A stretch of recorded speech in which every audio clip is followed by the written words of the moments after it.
Terima kasih, Bapak Ibu. Memasuki agenda selanjutnya, yaitu sambutan-sambutan. Sambutan yang pertama akan disampaikan oleh Profesor Dr. Haja Hesti Bulan, SHM HUM CCD CMC, selaku Wakil Ketua Yayasan Jimdi School of Law and Government, sekaligus membuka acara webinar pada malam hari ini. Kepada Profesti, waktu dan kesempatan kami persilahkan. Baik, terima kasih Mbak Bilkis. Assalamualaikum warahmatullahi wabarakatuh. Waalaikumsalam warahmatullahi Salam wabarakatuh. warahmatullahi wabarakatuh. Waalaikumsalam warahmatullahi wabarakatuh.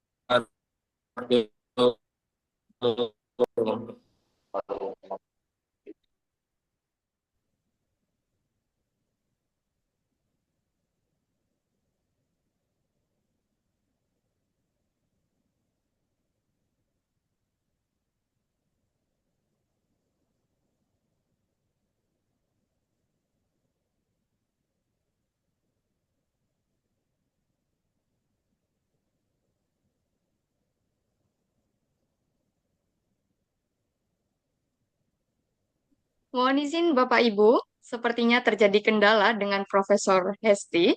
Mohon menunggu sejenak Bapak Ibu.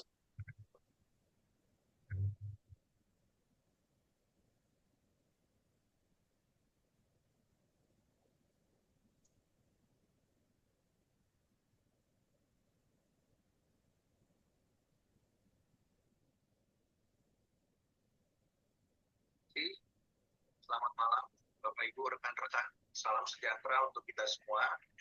Pada kesempatan malam hari ini, merupakan kesempatan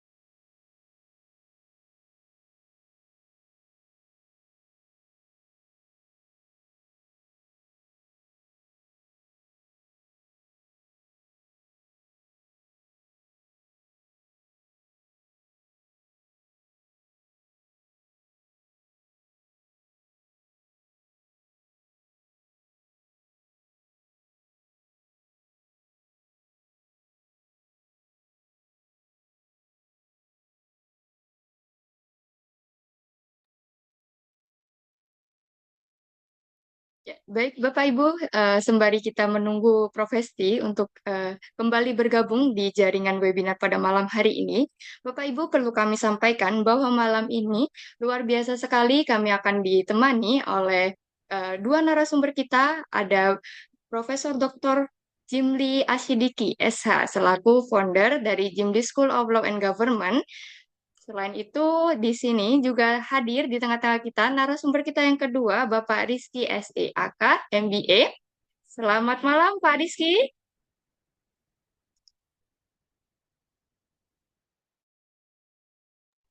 Selamat malam, Mbak.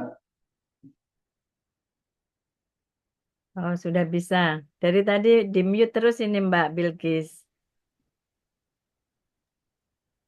Oke, Ya, mohon ya. Mohon maaf ini Bapak Ibu. Oke, saya ulang lagi. Assalamualaikum warahmatullahi wabarakatuh. Selamat Waalaikumsalam. Selamat malam, salam sejahtera, salam sehat selalu untuk kita semuanya. Shalom, Om Swastiastu, Namo Buddhaya, salam kebajikan, dan tentu salam sejahtera untuk kita semuanya. Bapak Ibu yang kami hormati, izinkan pertama kali kita saya mengajak Bapak Ibu semuanya untuk senantiasa memanjatkan puji syukur kehadirat Allah Subhanahu wa taala, Tuhan yang Maha Esa, atas perkenan dan karunia-Nya kita semuanya sehat walafiat, dan alhamdulillah malam ini kita bisa bertemu secara daring untuk mengikuti kegiatan yang digagas oleh teman-teman, yang dalam hal ini ada Dr. Erik dan teman-teman JSLG, untuk menyelenggarakan webinar dengan tema dilakukan hari ini adalah apa ini, strategi efektif dan solutif dalam sengketa bisnis melalui sinergi seni kontrak drafting, negosiasi, dan mediasi. Pertama, saya ingin menyapa terlebih dahulu yang saya hormati. Di sini ada Presiden Asosiasi Manajemen Indonesia, AMA Surabaya, Pak Rizky Supriyadi, SE AKMBE. Selamat malam Pak Rizky, salam kenal, salam hormat.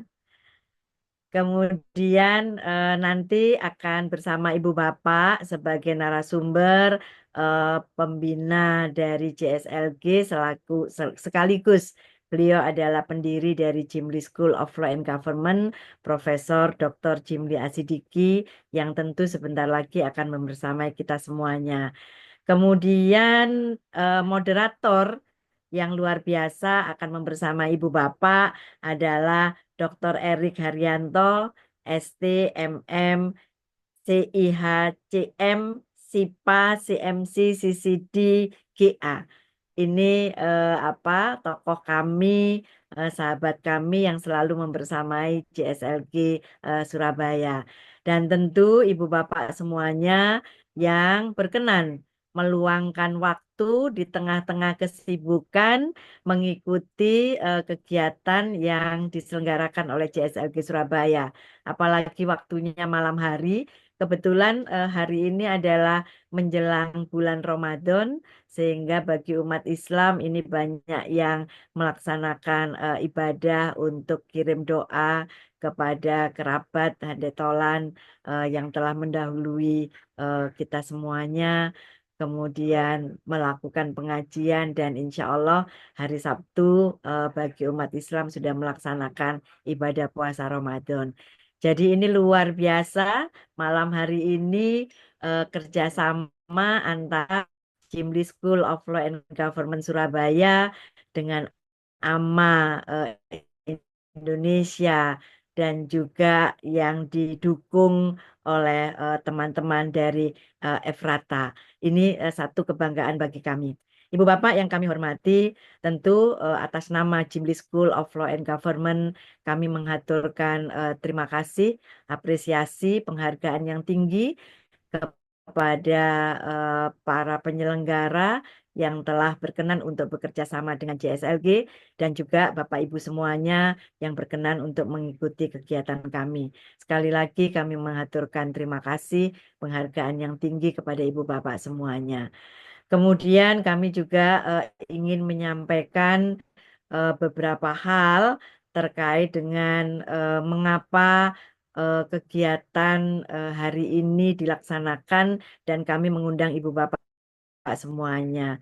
Karena memang dalam kehidupan kita sehari-hari, apakah itu kehidupan kita sebagai individu, kehidupan dalam keluarga, kehidupan dalam bermasyarakat, bahkan kemudian dalam bisnis, kita selalu dihadapi baik itu konflik yang sederhana maupun konflik yang membutuhkan penyelesaian yang tidak mudah.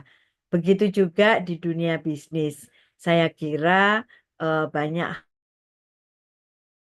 hal yang itu harus diselesaikan dengan sesuatu penyelesaian yang kemudian berhadapan-hadapan.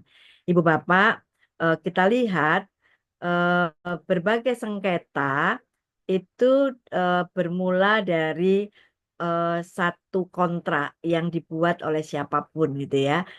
Ada perjanjian di dalam undang-undang atau kitab undang-undang hukum perdata disebutkan bahwa perjanjian yang dibuat oleh para pihak berlaku sebagai undang-undang. Nah, ini artinya bahwa kita dalam kehidupan kita, dalam kehidupan bermasyarakat, maka perjanjian atau kontrak itu menjadi satu keniscayaan. Nah, oleh karenanya itu Ibu Bapak JSLG Surabaya yang memiliki program pelatihan kontrak drafting dan kemudian juga pelatihan sertifikasi mediator itu menggagas kegiatan ini bersama dengan AMA. Sekali lagi kami menyaturkan terima kasih Pak Rizky, Pak Erik, dan tentu Bapak Ibu semuanya. Semoga kerjasama ini bisa berlanjut untuk kegiatan-kegiatan yang lain dan tentu kami berharap kegiatan yang bisa diikuti dalam pelatihan-pelatihan.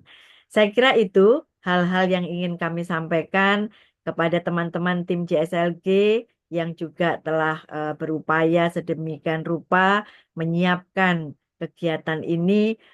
Terima kasih dan semoga kegiatan ini bisa lancar tanpa kendala apapun dan ilmu yang diperoleh bermanfaat untuk kita semuanya. Kurang lebihnya saya mohon maaf. Sekali lagi terima kasih. Saya akhiri. Wassalamualaikum warahmatullahi wabarakatuh. Salam. Waalaikumsalam warahmatullahi wabarakatuh. Terima kasih banyak Prof. Hesti, sambutan yang luar biasa.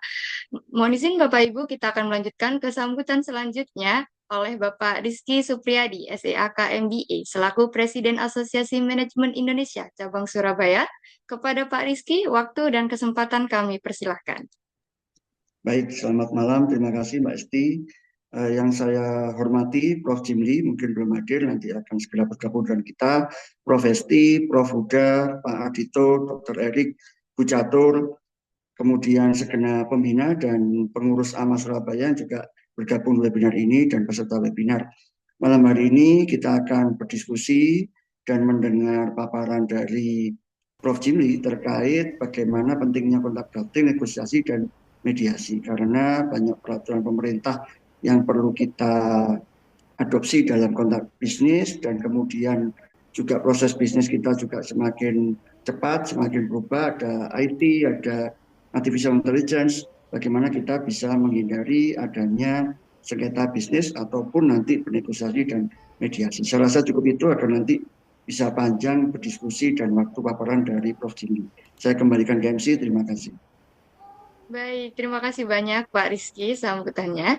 Baik Bapak Ibu, sebelum kita beranjak ke inti webinar, marilah kita dokumentasikan sejenak webinar pada malam hari ini. Mohon izin Prof. Hesti, Pak Rizky. Baik, silahkan Bapak Ibu dapat mengaktifkan kamera. Baik, saya hitung mulai Bapak Ibu, berikan senyum terbaik Bapak Ibu, 1, 2, 3. Baik, satu kali lagi Bapak Ibu, 1, 2, 3. Baik, terima kasih banyak Bapak Ibu. Bapak Ibu, kita akan melanjutkan ke inti acara yaitu talk show sekaligus diskusi dan tanya jawab yang akan dipandu secara langsung oleh Bapak Dr. Erik Haryanto, SDMM, CIHCM, CMC, CIPA, CCD selaku moderator.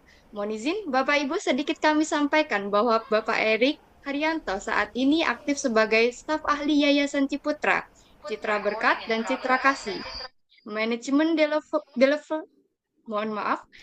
Manager Development UCEC, Asesor Konsiliator, dan Ahli Perancang Kontrak di LSP Jasa Integrasi Mediator Legal Justisia. Selamat malam Pak Erik. Selamat malam, Mbak Bilgis. Apa kabar? Alhamdulillah, semoga Pak Erik juga sehat selalu.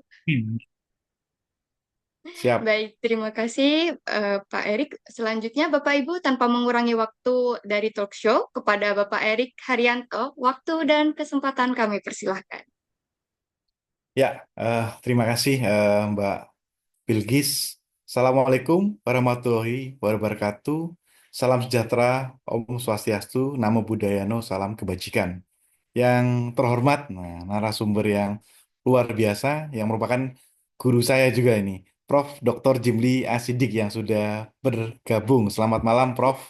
Beliau founder dari JSLG dan salah satu mantan ya Ketua MKRI di 2003-2008.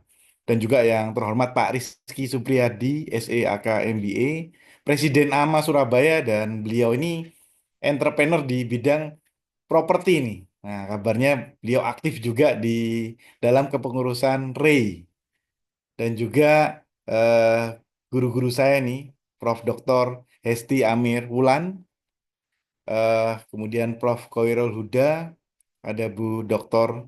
Catur, ada Pak Dito, dan seluruh peserta ya yang hadir pada malam hari ini, yang tidak hanya dari Surabaya aja Mbak Bilgis. Ini ada yang dari Batam, ya kan? Ada yang dari Medan juga saya lihat. Ada yang dari ya, hampir seluruh Indonesia nih, Makassar, Kendari. Bahkan ini peserta juga ada teman-teman yang dari luar negeri nih. Jadi ini acaranya hampir internasional nih. Teman-teman dari atas perdagangan ya, dari grup KBRI. Selamat datang teman-teman praktisi, para guru besar dari seluruh universitas di Indonesia, para dokter juga saya lihat. Kemudian sahabat-sahabat asosiasi yang mungkin saya tidak bisa sebutkan satu persatu, tapi saya lihat juga, wah, luar biasa. Ya, pada malam hari ini supaya lebih semangat ya saya akan buka dalam satu pantun terlebih dahulu ya. Oke. Oke, saya akan buka pantun yang nanti akan mengantar kita di dalam acara yang luar biasa pada malam hari ini. Ya, ubur-ubur menari di air. Cakep. Ikan lele di tepi kali. Mediasi itu cara yang mahir menyatukan dua hati yang berselisih. Nah, dari Cakep. hal tersebut, ya, malam hari ini kita panjatkan puji syukur kepada hadirat Tuhan Yang Maha Esa karena atas rahmatnya kita bisa berkumpul dengan jumlah peserta yang luar biasa, 230 peserta dengan tema strategi efektif dan solutif dalam sengketa bisnis melalui seni negosiasi, mediasi, dan kontrak drafting. Dalam dunia bisnis, sengketa ini seringkali menjadi tantangan yang tidak terhindarkan. Namun, dengan kita nanti memahami secara tepat ilmu dari strategi negosiasi, teknik mediasi, serta penyusunan kontrak yang cermat, kita dapat menemukan solusi yang efektif untuk menghindari potensi konflik yang lebih besar. Karena kalau konflik yang besar ini akan banyak menghabiskan budget, menghabiskan waktu yang kadangkala mengganggu di dalam sebuah proses alur bisnis para entrepreneur. Kami berharap di dalam talk show pada malam hari ini yang nanti akan kita adakan bersama para pakar, kita bisa menyelesaikan sengketa bisnis dengan pendekatan yang lebih strategis dan berorientasi pada solusi. Maka nanti kita akan pakai kesempatan ini sebaik-baiknya untuk kita bisa berdiskusi dan bertukar pengalaman bersama para ahli di bidangnya. Untuk di dalam talk show nanti akan ada dua termin. Untuk termin pertama nanti kita akan adakan talk show dengan narasumber yang luar biasa dengan Prof. Jimli Asidik dan Pak Rizky. Kemudian di termin kedua nanti kita akan ada termin untuk diskusi. Nah, nanti di dalam perjalanan talk show Bapak Ibu yang ada di dalam Zoom webinar ini nanti silakan bisa memasukkan di dalam chat dan nanti akan kita bacakan pada waktu di acara diskusi. Ya, tanpa berlama-lama saya akan menyapa. Selamat malam Prof. Jimli. Apakah Prof. Jimli sudah hadir? Malam Prof. Jimli. Selamat malam Pak Rizky. Selamat malam, Pak Erik. Ya, oke. Nah, ini kita tadi sudah melihat di dalam sebuah bisnis.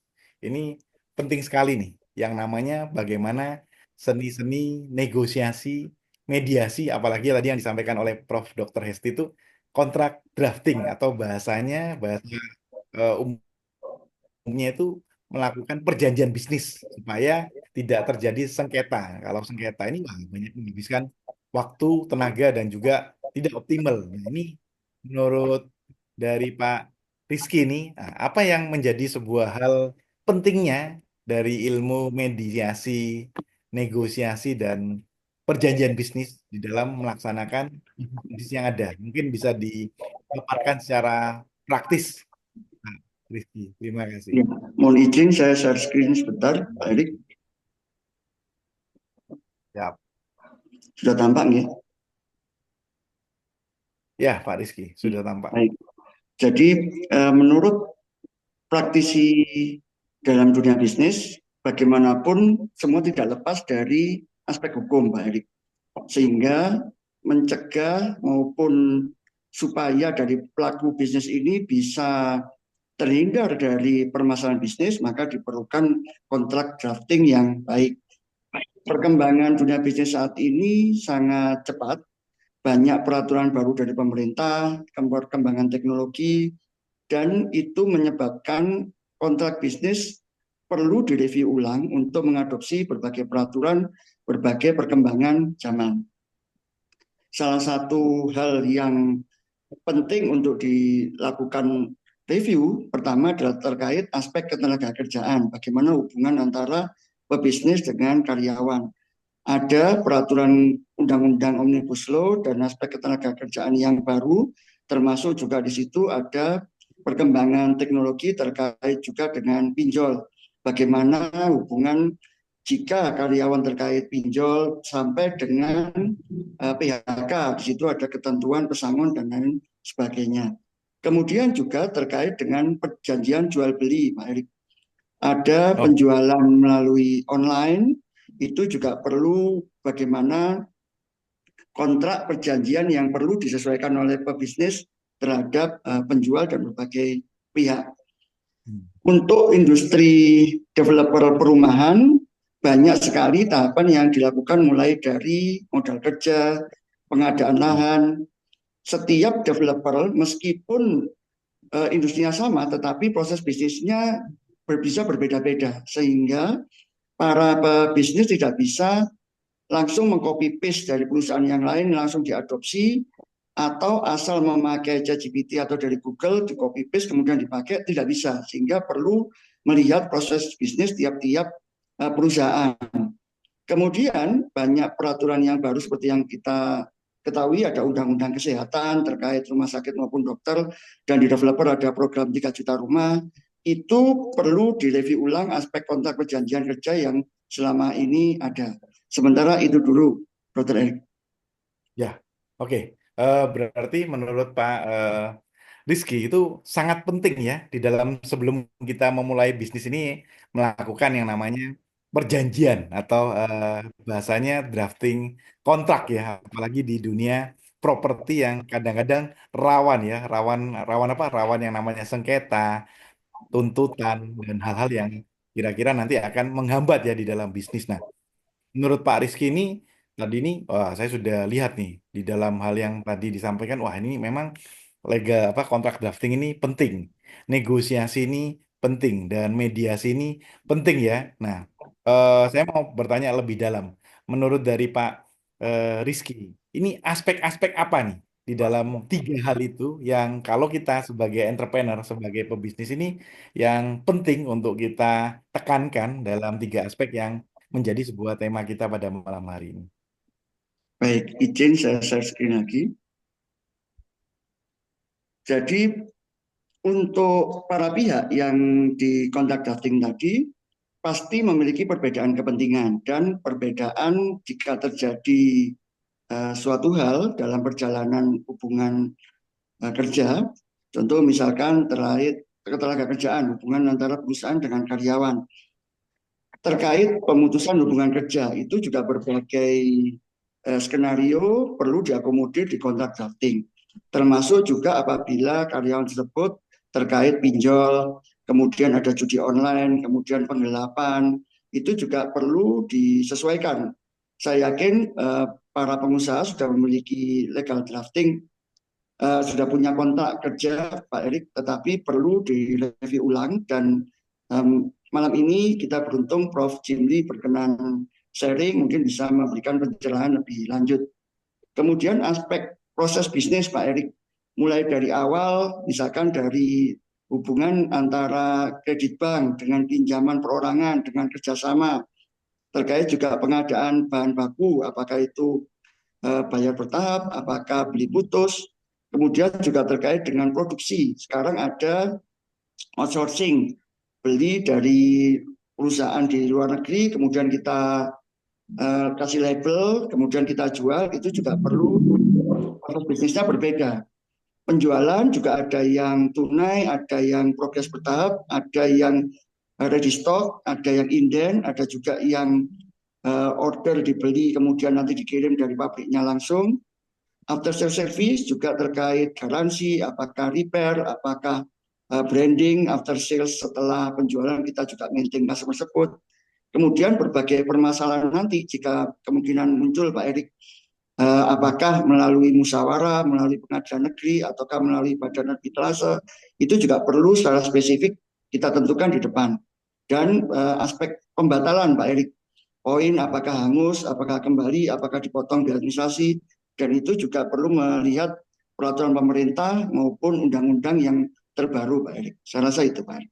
Ya, nah ini menarik Pak Rizky. Jadi kalau Pak Rizky ini pengamat dari apa dan ya sudah praktisi dan sebagai pengusaha, ini kira-kira dari para pengusaha atau entrepreneur ini aspek hukum apa yang kadang-kadang sering diabaikan pada waktu pengusaha ini melakukan develop atau pengembangan dari bisnis-bisnis yang ada, Pak Rizky?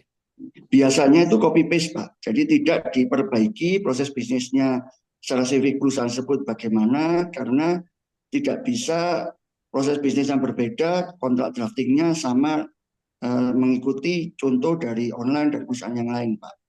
Perlu terus dikembangkan, diperbaiki. Oh, biasanya ya, bahasanya copy paste itu plagiat itu ya, plagiat. Jadi Betul, mencet apa yang sudah ada tidak diubah langsung di copy dan itu kadang-kadang menjadi awal dari konflik dan sengketa ya. betul Seperti Pak. dan tadi ya juga menarik yang disampaikan oleh Pak Rizky itu ya, apalagi kalau di properti itu kan kita kenal banyak kemitraan yang tadi Pak Rizky sampaikan kan ada namanya kita joint venture, joint operation. Nah, itu hal-hal yang rawan ya. Nah, hal-hal yang rawan apa yang menurut pengalaman Pak Rizky sebagai developer dan pengusaha di bidang properti untuk hal-hal yang ya kita nyatakan adanya kerjasama satu pihak dan yang lain perbedaan kepentingan itu apa yang mungkin bisa Pak Rizky sharingkan ini nanti akan dirumuskan oleh Prof. Jimli dari sisi hukumnya untuk meminimalisasi sebuah konflik.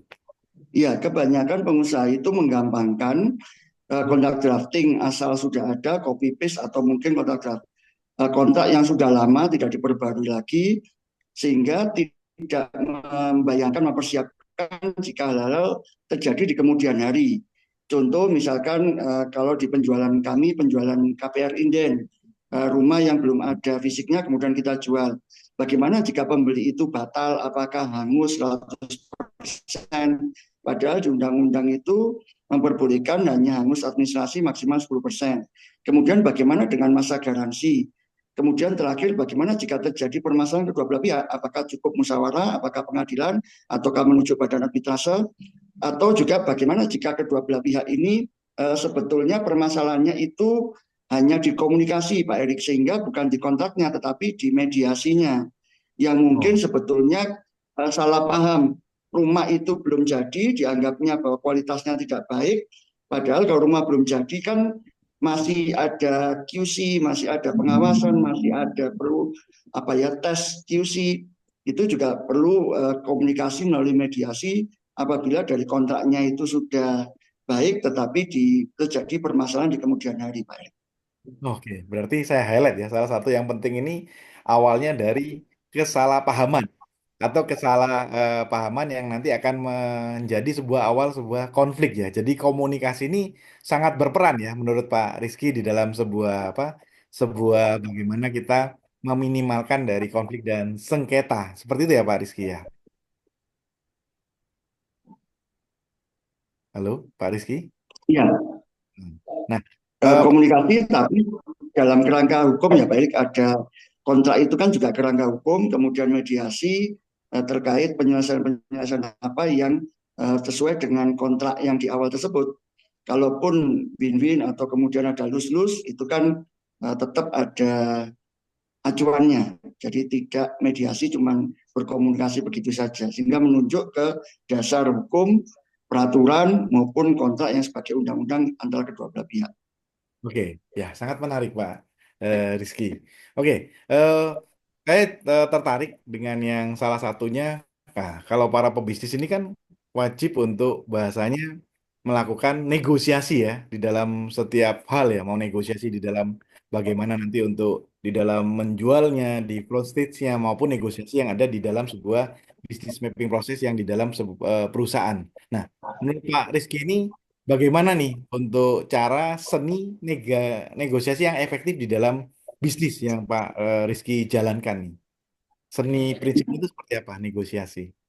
Negosiasi yang kita maksudkan tentu bukan negosiasi jual beli tawar menawar harga ya Pak, tetapi bagaimana supaya negosiasi ini tidak muncul permasalahan di kemudian hari, atau jika sudah muncul bagaimana kita mencari solusinya.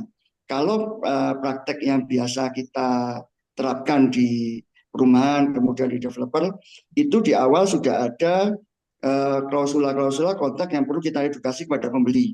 Pada saat pembeli kemudian UTC, booking fee, itu ada formulir-formulir yang harus diisi dan disebut sudah ada klausula-klausula awal. Sehingga itu nanti menjadi bahan untuk kontrak sementara jual beli antara pembeli dengan penjual. Kemudian nanti ada PPJP, kemudian nanti ada AJP.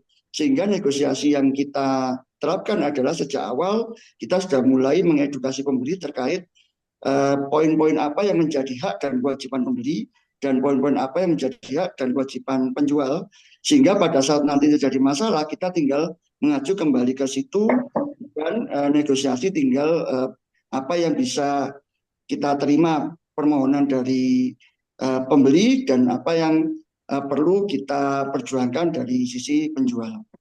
Ya, jadi bahasanya itu menyatukan banyak kepentingan ya. Jadi menyatukan banyak kepentingan sehingga terjadi yang namanya win-win solution. Nah, hal ini yang luar biasa. Ini negosiasi, seni negosiasi bagaimana nanti bahasanya kalau kita. Nah, ini kebetulan saya alumninya juga nih dari apa? Dari Jimli School ya kan, yang kemarin ini masuk di CMC kalau kita di Jimli School, CMC dan CCD. Ini bagaimana kita melakukan reframing Pak Rizky, membuat segala sesuatu yang negatif menjadi positif ya kan, melihat dari sudut POV yang berbeda sehingga hal itu membuat kepentingan kedua belah pihak ini bisa tersatukan dan meminimalisasi salah paham. Jadi banyak yang bahasanya kalau kita nanti belajar ilmu seninya, wah, di dalam ilmu seni negosiasi, mediasi, wah kita nanti bisa membuat segala sesuatu yang terlihat kurang baik itu menjadi hal-hal yang positif. Nah, ini yang merupakan seni-seni yang luar biasa yang nanti para pebisnis ini bisa apa menjadi unggul ya di dalam sebuah bisnisnya. Nah, yang Izin oh, Pak, mau nanya Pak. ya kita pertanyaan bisa nanti ya di sesi nanti Pak Melki. Oke, Makasih. ya, sama-sama. Nah, Pak Rizky, kalau boleh saya lebih dalam lagi ke Pak Rizky. Pak Rizky di dalam perjalanan bisnis, Pak Rizky sudah menjalani bisnis selama berapa tahun, Pak Rizky? 22 tahun, Pak.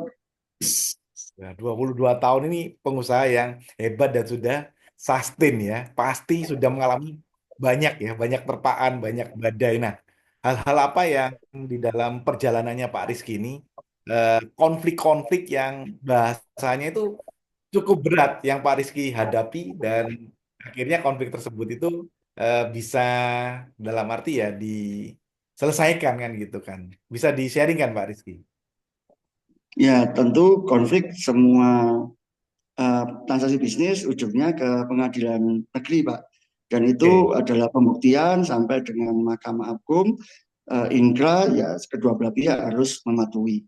Terkait permasalahan ya terkait jual beli, terkait kontrak bisnis, yayasan konsumen dan lain sebagainya seperti itu, Pak Erik. Umum, Pak. Ya, umum ya. Jadi dalam hal ya bahasanya konflik itu tidak bisa dicegah ya Pak Rizky. Dalam arti kalau Betul. misalnya kita tidak memiliki sebuah bahasanya kontrak drafting yang kuat. Jadi semuanya kita awali dengan apa saja yang menjadi hal-hal yang harus kita sepakati bersama. Soalnya kadang-kadang para pebisnis ini gampang ke Pak. Wah pokoknya saya kenal, kenal, pokoknya kita percaya ya udah kita jalan. Tapi kan di tengah perjalanan kita nggak ngerti apa yang terjadi. Dulu bisnisnya masih kecil ya nggak ada masalah.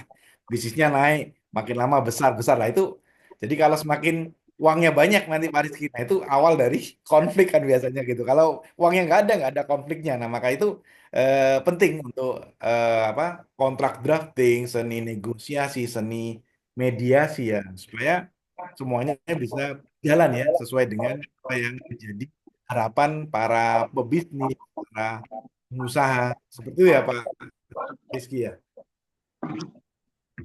Oke, ya selamat malam. Apakah Prof. Jimli sudah hadir? Mohon maaf, Pak Erik masih gangguan Oke, jaringan Prof. Jimli, Pak. oke, siap. Oke, kalau gitu saya akan menggali lagi lebih dalam ke Pak Rizky sambil menunggu Prof. Jimli sebagai gurunya ya. Nanti kita akan nanyakan lebih dalam tentang apa aja aspek-aspek di kontrak drafting, mediasi, dan negosiasi. Oke, saya mau akan bertanya kepada Pak Rizky lagi.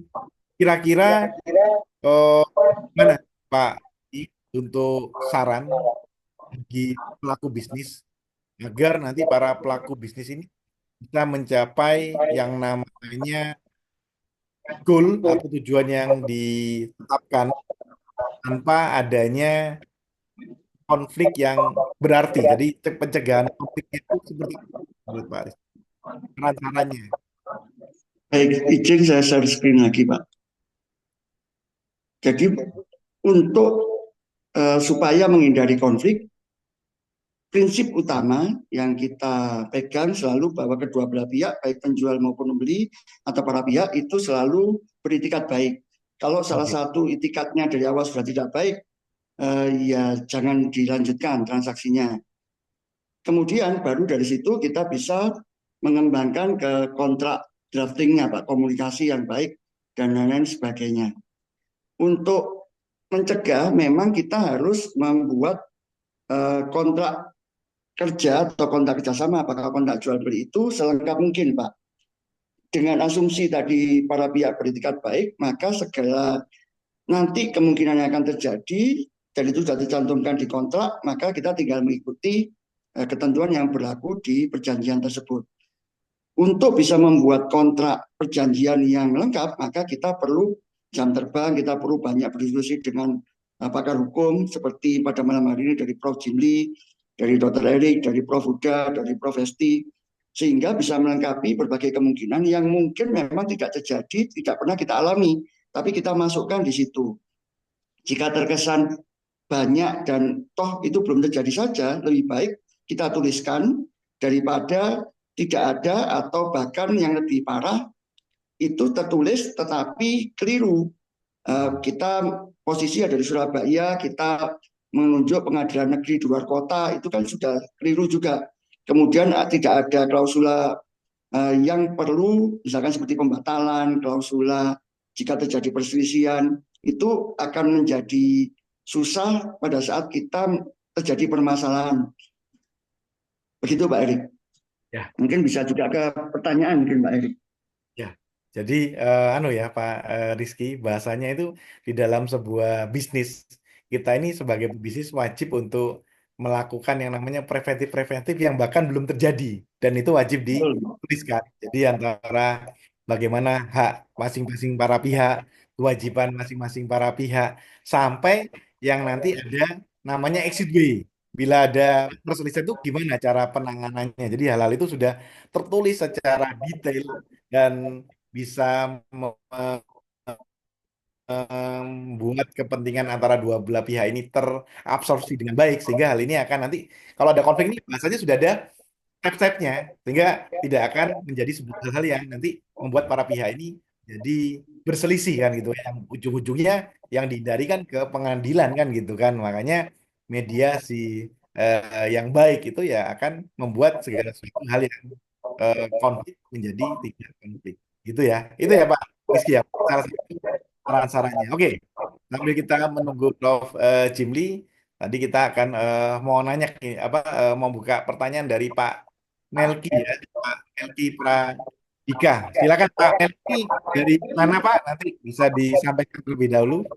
Ya, terima kasih buat Pak Erik Arianto. Saya lulusan 53 ya, 52 CMC. Wih, sobat satu Iya. keluarga CMC nih ya, mediasi ya, siap Pak Melki. Yang saya tanyakan begini Pak Rizky, kepada Pak Rizkynya ya. Ya. itu seandai kata kita mau buat klausul atau kontrak terhadap pengembang dan kita posisinya sebagai konsumen, itu bagaimana kontraknya? Apakah saya sebagai konsumen juga membuat kontrak satu, dan si pengembang juga buat kontrak juga untuk dalam pembangunan rumah yang ingin kita beli gitu, atau dituangkan di dalam satu kontrak saja gitu?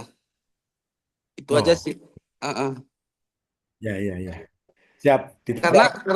Karena seperti ini, setiap kita berurusan sama perusahaan besar, yang ada klausulanya itu hanya klausula dari perusahaan besar, sedangkan kita hanya menandatangani apa yang sudah dibuat perjanjian yang baku dari mereka gitu. Ini bukan hanya sekedar dari konsumen kepada pihak pengembang, tetapi juga dari pihak antara distributor sama retail gitu. Kebanyakan kalau kontrak-kontrak dari distributor sama retail itu biasanya klausula-klausulanya, poin-poin di dalam perjanjian itu hanya perjanjian yang diberikan oleh pihak distributor. Nah, kita sebagai pihak yang di bawah, apakah nantinya kita akan memberikan perjanjian juga atau poin-poin penting terhadap kontrak yang kita punya kepada distributor dan mereka mau menandatangani, dan nanti seandainya kata terjadi sengketa gitu, yang kontrak mana yang dijadikan pedoman? Terima kasih Pak Dr. Erik. Nah, pertanyaan yang luar biasa. Bagus ini dari Pak Melki ini, sahabat saya di mediator ini. Kita kalau di mediator ini ada Pak Rizky, ada namanya PMRK, Pusat Mediasi Resolusi dan Konflik. Itu ada 1.000 alumni yang ada di Jimli School. Jadi Jimli School ini sudah berbatch-batch ini untuk mengumpulkan mediator-mediator yang luar biasa. Ya, silakan Pak Rizky, bisa dijawab pertanyaan dari Pak Melki. Baik, Pak Erik, disclaimer dulu, dalam malam hari ini saya sebagai praktisi, jika nanti terkait ketentuan hukum seharusnya bagaimana, lebih tepatnya Prof. Jimli yang akan menjawab. Kalau dalam praktek developer properti ya Pak, kaitannya dengan usaha kami dan asosiasi developer properti, pembeli itu sebetulnya punya hak untuk menanyakan kepada developer di awal sebelum dia membeli. Tetapi memang ini yang seringkali edukasi pembeli itu kurang. Yang pertama adalah apakah sertifikat rumah yang sudah dibeli itu posisinya sudah sampai apa? Apakah sudah pecah? Kalau sudah pecah, nomornya berapa? Bisa ditunjukkan kopinya berapa? Dan itu pembeli menurut saya dalam praktek berhak sebelum terjadi transaksi jual beli. Kalau dari developer tidak menunjukkan, kita kembalikan kepada pembeli apakah mau lanjut bertransaksi atau tidak. Yang kedua, kemudian sertifikat tersebut akan dibawa ke notaris untuk dicekking. Jika itu tidak ada clear dari BI, dari BPN, maka pembeli berhak untuk mempertanyakan untuk melanjutkan ke pembeliannya. Kemudian sebelum terjadi PPJP maupun AJP, maka pembeli bisa berdiskusi dengan notaris ataupun juga mengajukan hal-hal khusus kepada developer. Misal saya minta pembangunan sekian bulan, saya minta sertifikatnya induknya itu bisa dicantumkan di dalam BPJP. Saya minta ada nomor ukurnya dari tanahnya tersebut, nomor sertifikat yang elektroniknya di situ itu bisa dicantumkan. Atau jika memang pembeli tanah dari developer tersebut belum dimiliki menjadi atas namanya dari developer, maka pembeli juga bisa mempertimbangkan. Tapi ini memang Pak Erik, jarang pembeli itu yang memiliki edukasi sampai sedemikian. Tetapi menurut saya itu perlu dilakukan oleh pembeli. Termasuk juga ada pertanyaan di komen Bu Zeti Arina, jika rukonya itu tidak dibangun-bangun setelah 10 tahun, kalau boleh flashback di awal, maka seharusnya perlu dipertanyakan tadi sertifikat. Kedua, di perjanjian awal sebelum PPJP di notaris, itu ada perjanjian awal antara pembeli dengan penjual, perlu dicantumkan kapan pembangunan ini harus diserah terimakan. Biasanya itu kalau satu lantai 12 bulan, kalau dua lantai 18 bulan maksimal, perlu dicantumkan. Dan klausul-klausul kalau apabila kedua belah pihak wan prestasi, pembeli wan prestasi membatalkan bagaimana, penjual wan prestasi jika tidak membangun bagaimana. Kemudian jika sudah terjadi, maka pembeli perlu menilai apakah dari developer ini atau yang jual properti tersebut masih beritikat baik atau tidak. Kalau masih beritikat baik, contohnya sertifikatnya sudah atas nama dia, dia sudah memproses bangunan, ada progres di lapangan, itu pembeli masih bisa mentolerir atau memberi waktu. Tapi jika hasil penelusuran dari pembeli ternyata developernya tidak beritikat baik, maka bisa dilanjutkan ke somasi maupun sampai ke pengadilan maupun arbitrase. Saya rasa itu Pak Erik. Dari Ya, kacamata praktek bisnis ya Pak Erik. siap. Siap, terima kasih Pak Rizky. Mungkin saya mau menambahkan sedikit.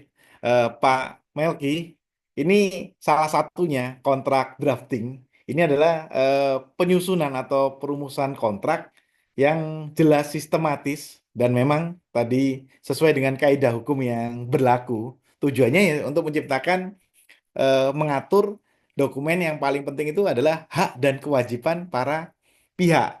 Sehingga dengan kewajiban para pihak yang sangat rinci, detail, tidak bisa mengurangi yang namanya kita preventif yang akan terjadi yang namanya sengketa. Jadi kepastian hukum, kemudian tadi nih date-nya misalnya ya bahasanya tadi yang disampaikan kapan serah terimanya, kapan yang nanti harus berapa tahun diserah terima itu harus detail di dalam drafting. Nah, pada waktu membuat sebuah kontrak, nah ini kadang-kadang benar seperti katanya Pak Melki, kita ini kadang-kadang kalau misalnya belum tahu ilmu kontrak drafting ya kita pokoknya tanda tangan aja. Wah, pokok tanda tangan nanti yang buat dari developer. Nah, itu hal-hal yang kenapa itu seni kontrak drafting itu kita harus benar-benar pahami karena di sana itu banyak ada identitas para pihak, ada latar belakang kontrak, hak dan kewajiban para pihak, ketentuan-ketentuan yang berlaku, pembayaran, serah terima.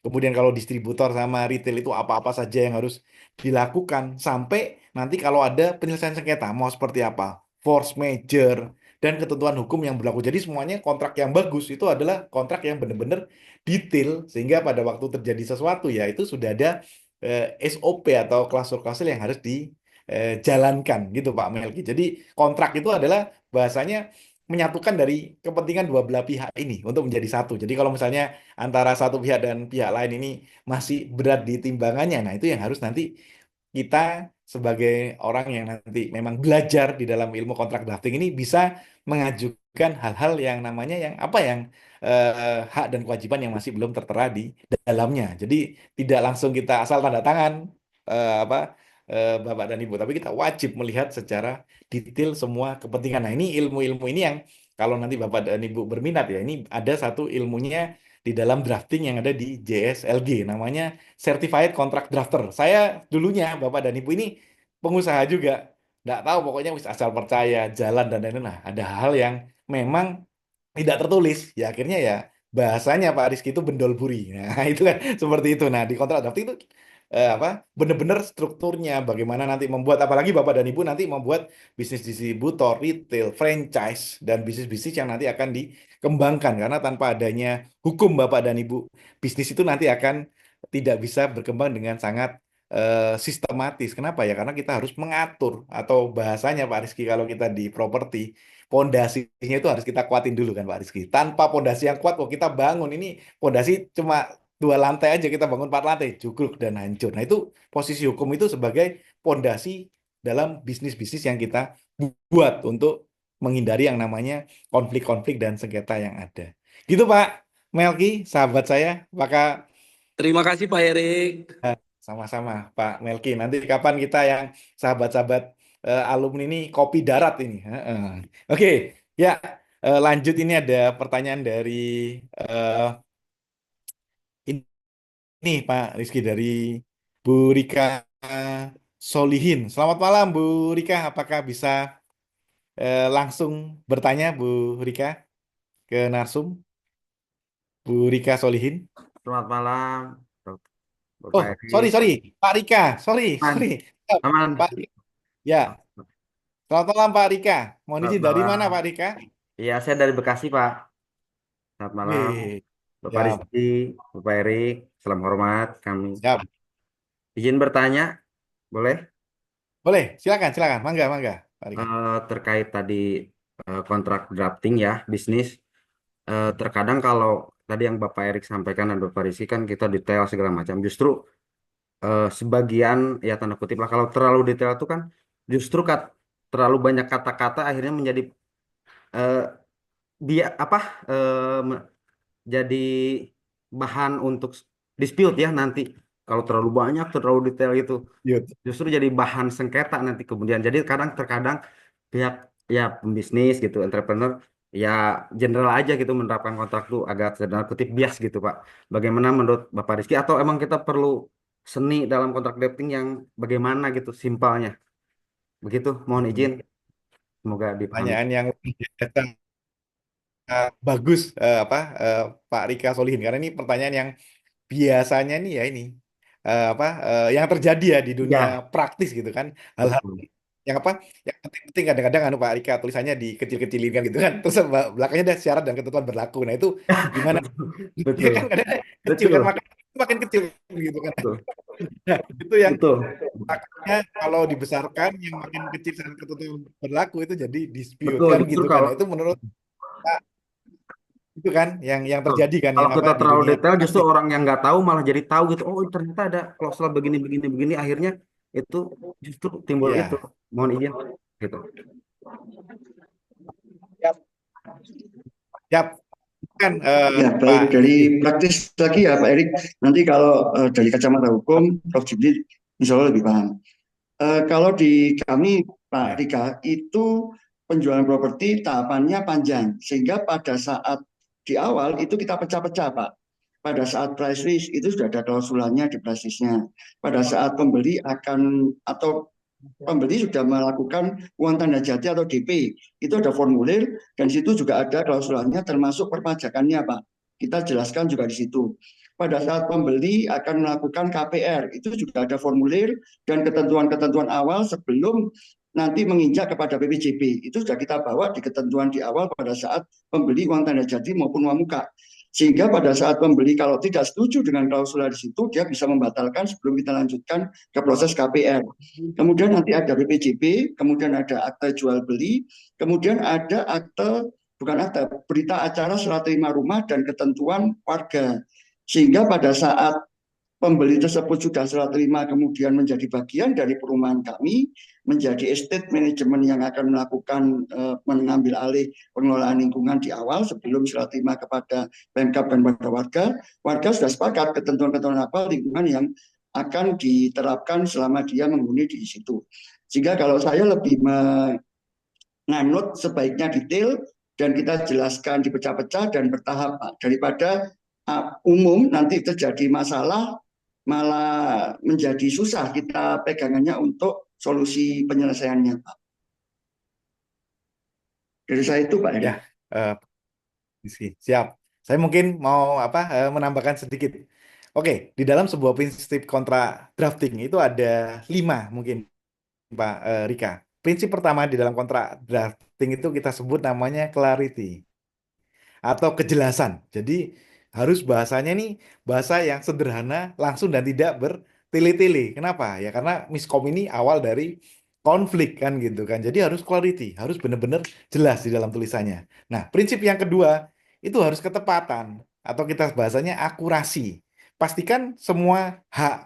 Nah, hak dan kewajiban antar para pihak ini dirinci secara jelas sehingga tidak multitafsir.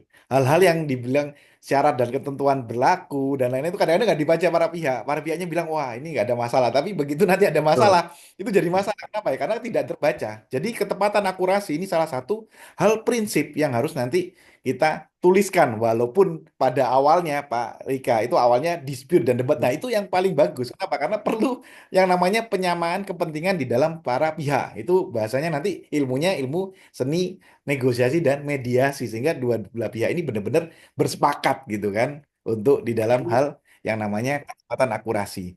Kemudian yang ketiga itu harus lengkap atau kita sebut dengan completeness. Jadi kontrak itu harus mencakup seluruh aspek hubungan antar pihak, terus bagaimana nanti kalau misalnya para pihak ini kepentingannya seperti ini, sewa menyewa dan hal-hal lain. Misalnya kalau di dalam kita bilang sewa menyewa apartemen, apartemennya nggak boleh dipindah tangankan, itu harus detail, harus sedetail itu gitu.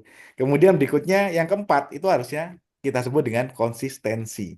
Jadi gunakan di dalam sebuah kontrak drafting itu bahasanya itu harus konsisten. Jadi dalam arti jangan sampai ada mispersepsi. Kalau kita bilang konsisten ini ya semua dokumen ini harus sama bahasanya. Kalau kita bilang bahasanya apa di dalam para pihak ini pihak pertama siapa, pihak kedua siapa itu tidak boleh dibalik-balik. Nah, itu harus konsisten. Nah, kadang-kadang kalau orang-orang wah digampangkan tapi itu akan jadi masalah. Dan yang kelima, ini yang paling penting adalah semua kontrak ini harus ada dasar hukumnya, harus ada landasan hukumnya sehingga regulasi yang ada ini mengikat dua belah pihak supaya nanti kedua belah pihak ini benar-benar bisa menjalankan apa yang menjadi sebuah kesepakatan bersama. Jadi lima hal ini yang sangat nanti prinsip semakin kontrak detail, semakin kontrak jelas. Kita bahasanya di awal kita debat nih, tapi di akhir itu biasanya itu mulus, ya kan? Nah, tapi yang kita hadapin benar seperti katanya Pak Rika di awal, wis pokoknya iya tanda tangan, oke iya.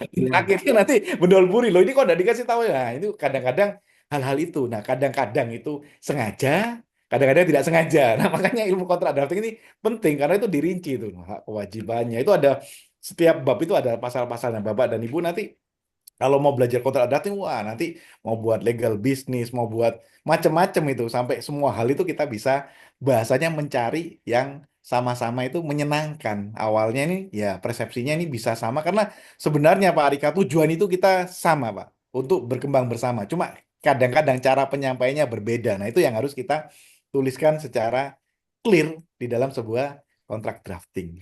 Gitu Pak Rika, mudah-mudahan menjawab ya pertanyaan dari Pak Rika. Terima kasih, Pak Erik. Bang Ya, Rizky, terima siap, kasih. siap. Oke, tadi ada yang resen, siapa? Oke, ini ada Pak, Pak, ya siap Pak Muhammad Yusuf, sarjana pendidikan, sarjana hukum. Siap. sebelumnya Erik, Assalamualaikum warahmatullahi wabarakatuh. Waalaikumsalam. Saya perkenalkan nama saya Muhammad Yusuf, SPDesa. Begini Pak Rizky, Pak Erik. Jadi sebelumnya kan di sini kan saya sebagai paralegal dan mediasi Pak. Jadi ada ada nasabah dia mengajukan perumahan di daerah Tenjo dan Parung Panjang Pak Erik dan Pak Rizky. Nah, ada si nasabah ini dia sudah menandatangani untuk mengambil rumah. Nah, kata pengembangnya itu si pengembang saya tanya Pak ini untuk surat ini SMS jadi atau apa Pak dibilang gitu. Oh nanti Pak. Nah saya tanyakan itu nggak ada solusinya Pak permasalahannya Pak. Itu aus benar Pak. Seperti itu. Nah yang saya pertanyakan itu solusinya gimana Pak? Saya sebagai memediasikan si nasabah itu untuk mendapatkan surat sertifikat itu Pak. Itu pertanyaan saya. Itu saja Pak. Terima kasih Pak. Assalamualaikum warahmatullahi wabarakatuh. Waalaikumsalam warahmatullahi wabarakatuh. Nah ini pertanyaan menarik ini sudah langsung case ini Pak Rizky. Nah ini ahlinya Pak Rizky nih. Ya, ya. Gimana Pak? Ya, dari kacamata bisnis ya Pak Erik. Satu lagi Pak, satu lagi Pak. Dia si pengembang itu dia DP 0%. Nah, si nasabah itu dia sudah masuk 0%. Nah, dia sudah masuk per bulannya itu 1.500.000 Pak. Sudah selama setahun. Gitu Pak itu Pak. Terima kasih Pak. Ya, siap. Muhammad Yusuf. Silakan Pak Rizky. Iya, kalau dari kacamata bisnis Pak Erik, kalau hukum Prof. Jimli. Tapi Prof. Jimli nanti habis ini bergabung Pak ya? Pak Rizky, Pak Erik, mohon maaf saya baru ditelepon Prof. Jimli, rupanya beliau kendala komputernya hang. Ya, ya. Siap. Jadi nggak bisa bergabung tadi diperbaiki sama ajudannya kok belum selesai. Oh. Atau bisa melalui handphone Bu, nanti materinya dibantu Iya, dari panitia. saya bilang lewat handphone beliau masih mencoba. Oke. Untuk pertanyaan-pertanyaan hukum mungkin dari Prof. Esti atau Prof. Huda nanti bisa membantu Pak Erik. Ya, siap. Mohon izin bantuannya Siap. Ini pemain cadangannya turun ke Pak Rizky. Guru saya ini Pak Rizky. Pemain cadangannya turun ini. Siap. Nanti menjawab singkat saja, nanti dilanjutkan Prof. Hesti. Sehingga kalau developer kacamata Ray, Pak, tadi yang tanya Pak Yusuf ya, kita perlu mempertemukan kedua belah pihak, Pak. Kemudian yang kedua, melihat apakah sertifikat tanah tersebut sudah atas nama developer dan apakah developer tersebut masih ada itikat baik. Kalau masih ada kendala di perizinan, maka biasanya dari asosiasi bisa membantu untuk kesulitan perizinan tersebut. Tetapi jika kedua belah pihak sudah tidak bisa didamaikan dan apalagi developer sudah tidak ada itikat baik, maka kita persilakan untuk dilanjutkan, silakan mau ke pengadilan maupun dengan ke kepolisian. Dari saya itu Pak Erik, mungkin bisa dilanjut Prof. Hesti terkait hukumnya. Ya, silakan Prof. Hesti.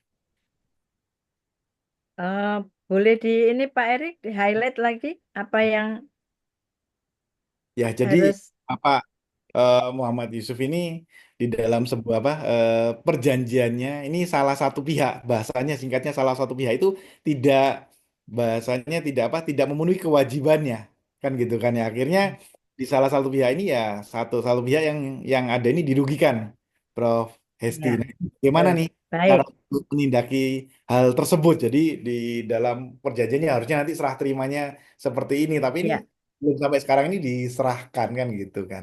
Seperti itu, ya Prof. baik ya ini adalah apa Pak Riki ini salah satu yang menjadi concern kami ketika kami memberikan pelatihan kontrak drafting.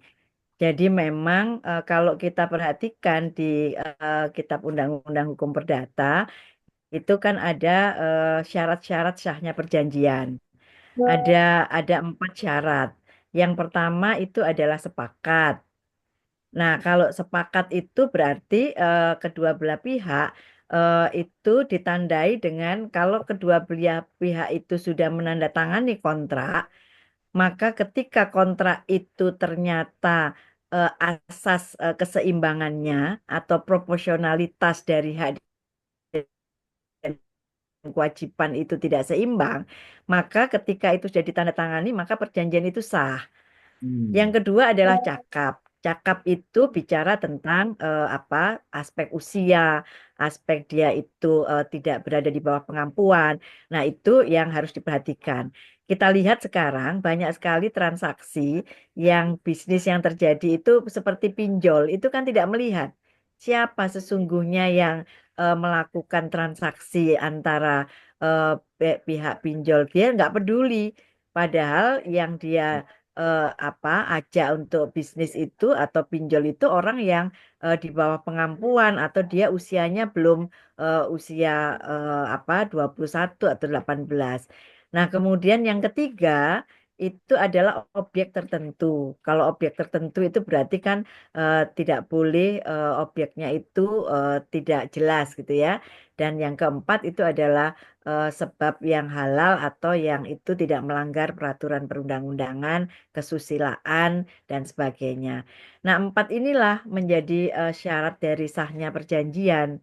Nah, 2 syarat yang pertama, sepakat dan kecakapan itu disebut sebagai syarat yang subjektif.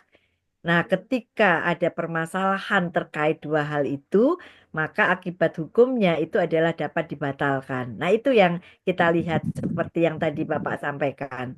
Nah, kalau ternyata kemudian di dalam perjanjian itu eh, apa salah satu pihak kemudian merasa dirugikan, tidak melaksanakan prestasinya, nah itu di kontrak itu ada nggak klausul gitu kan?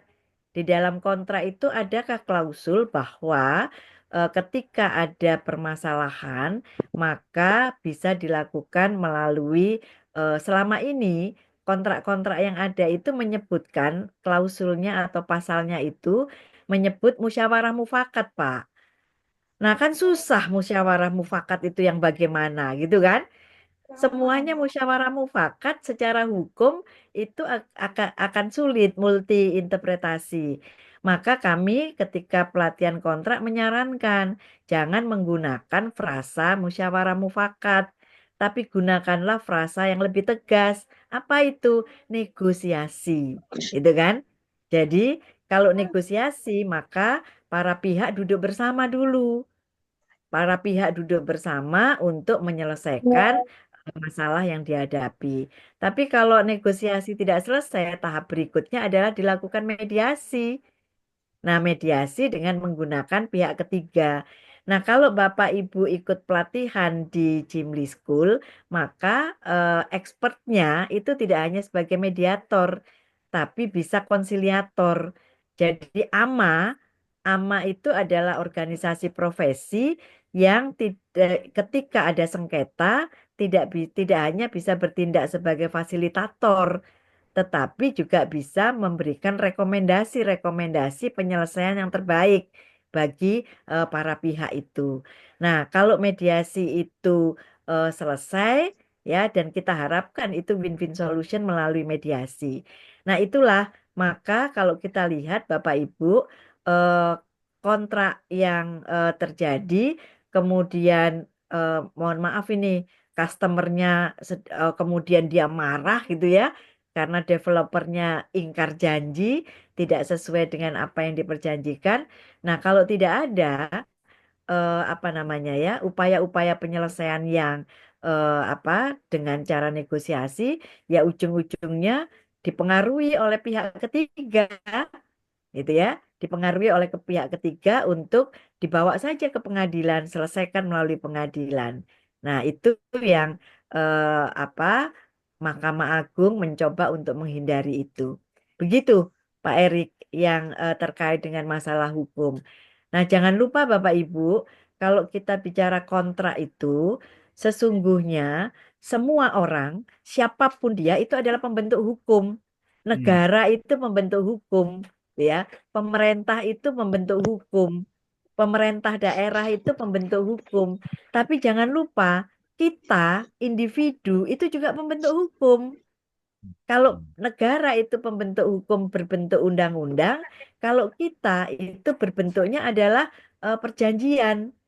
Di Kitab Undang-Undang Hukum Perdata disebutkan perjanjian atau kontrak yang dibuat oleh para pihak itu berlaku sebagai undang-undang. Nah, jadi kita ini adalah pembentuk hukum. Oleh karena itu, sebagai pembentuk hukum, maka ya teknik atau skill dalam pembentukan hukum itu harus dikuasai. Kalau membentuk undang-undang itu tidak bisa semua orang, ada perancang undang-undang, gitu kan? Tapi kalau perjanjian, kalau dia tidak punya skill, dia tidak ahli, maka bahasa yang digunakan itu bahasa yang mungkin bukan bahasa hukum. Nah, oleh karena itu, skill sebagai perancang kontrak itu sesungguhnya adalah skill sebagai pembentuk hukum. Nah, kami memberikan bagaimana bahasa hukum itu sebaiknya digunakan. Titik, koma, huruf besar, huruf kecil, pasal. Nah, itu semuanya ada kami sampaikan supaya tidak ada kesalahan di dalam pembentukan hukum. Demikian Pak Erik. Wih, luar biasa Prof. Hesti.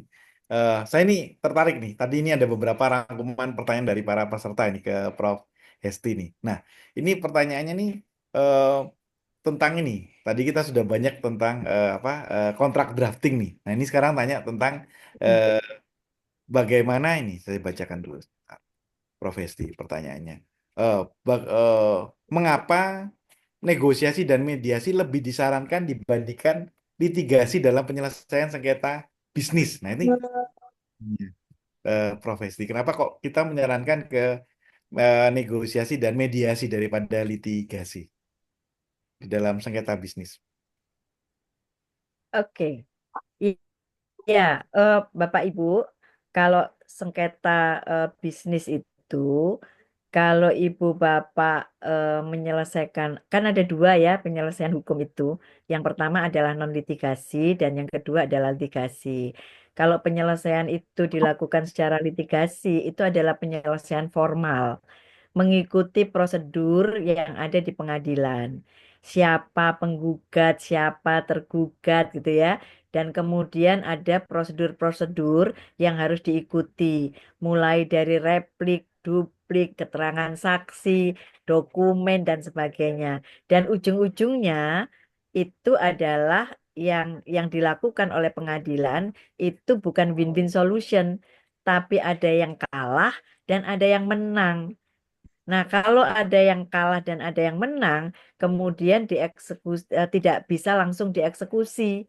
Jadi ketika itu adalah persoalan bisnis, ya, kemudian diputus di pengadilan tingkat pertama, itu belum inkrah, belum bisa dieksekusi.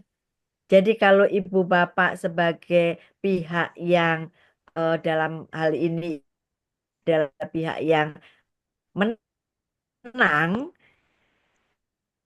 itu ketika menang, itu menang di atas kertas.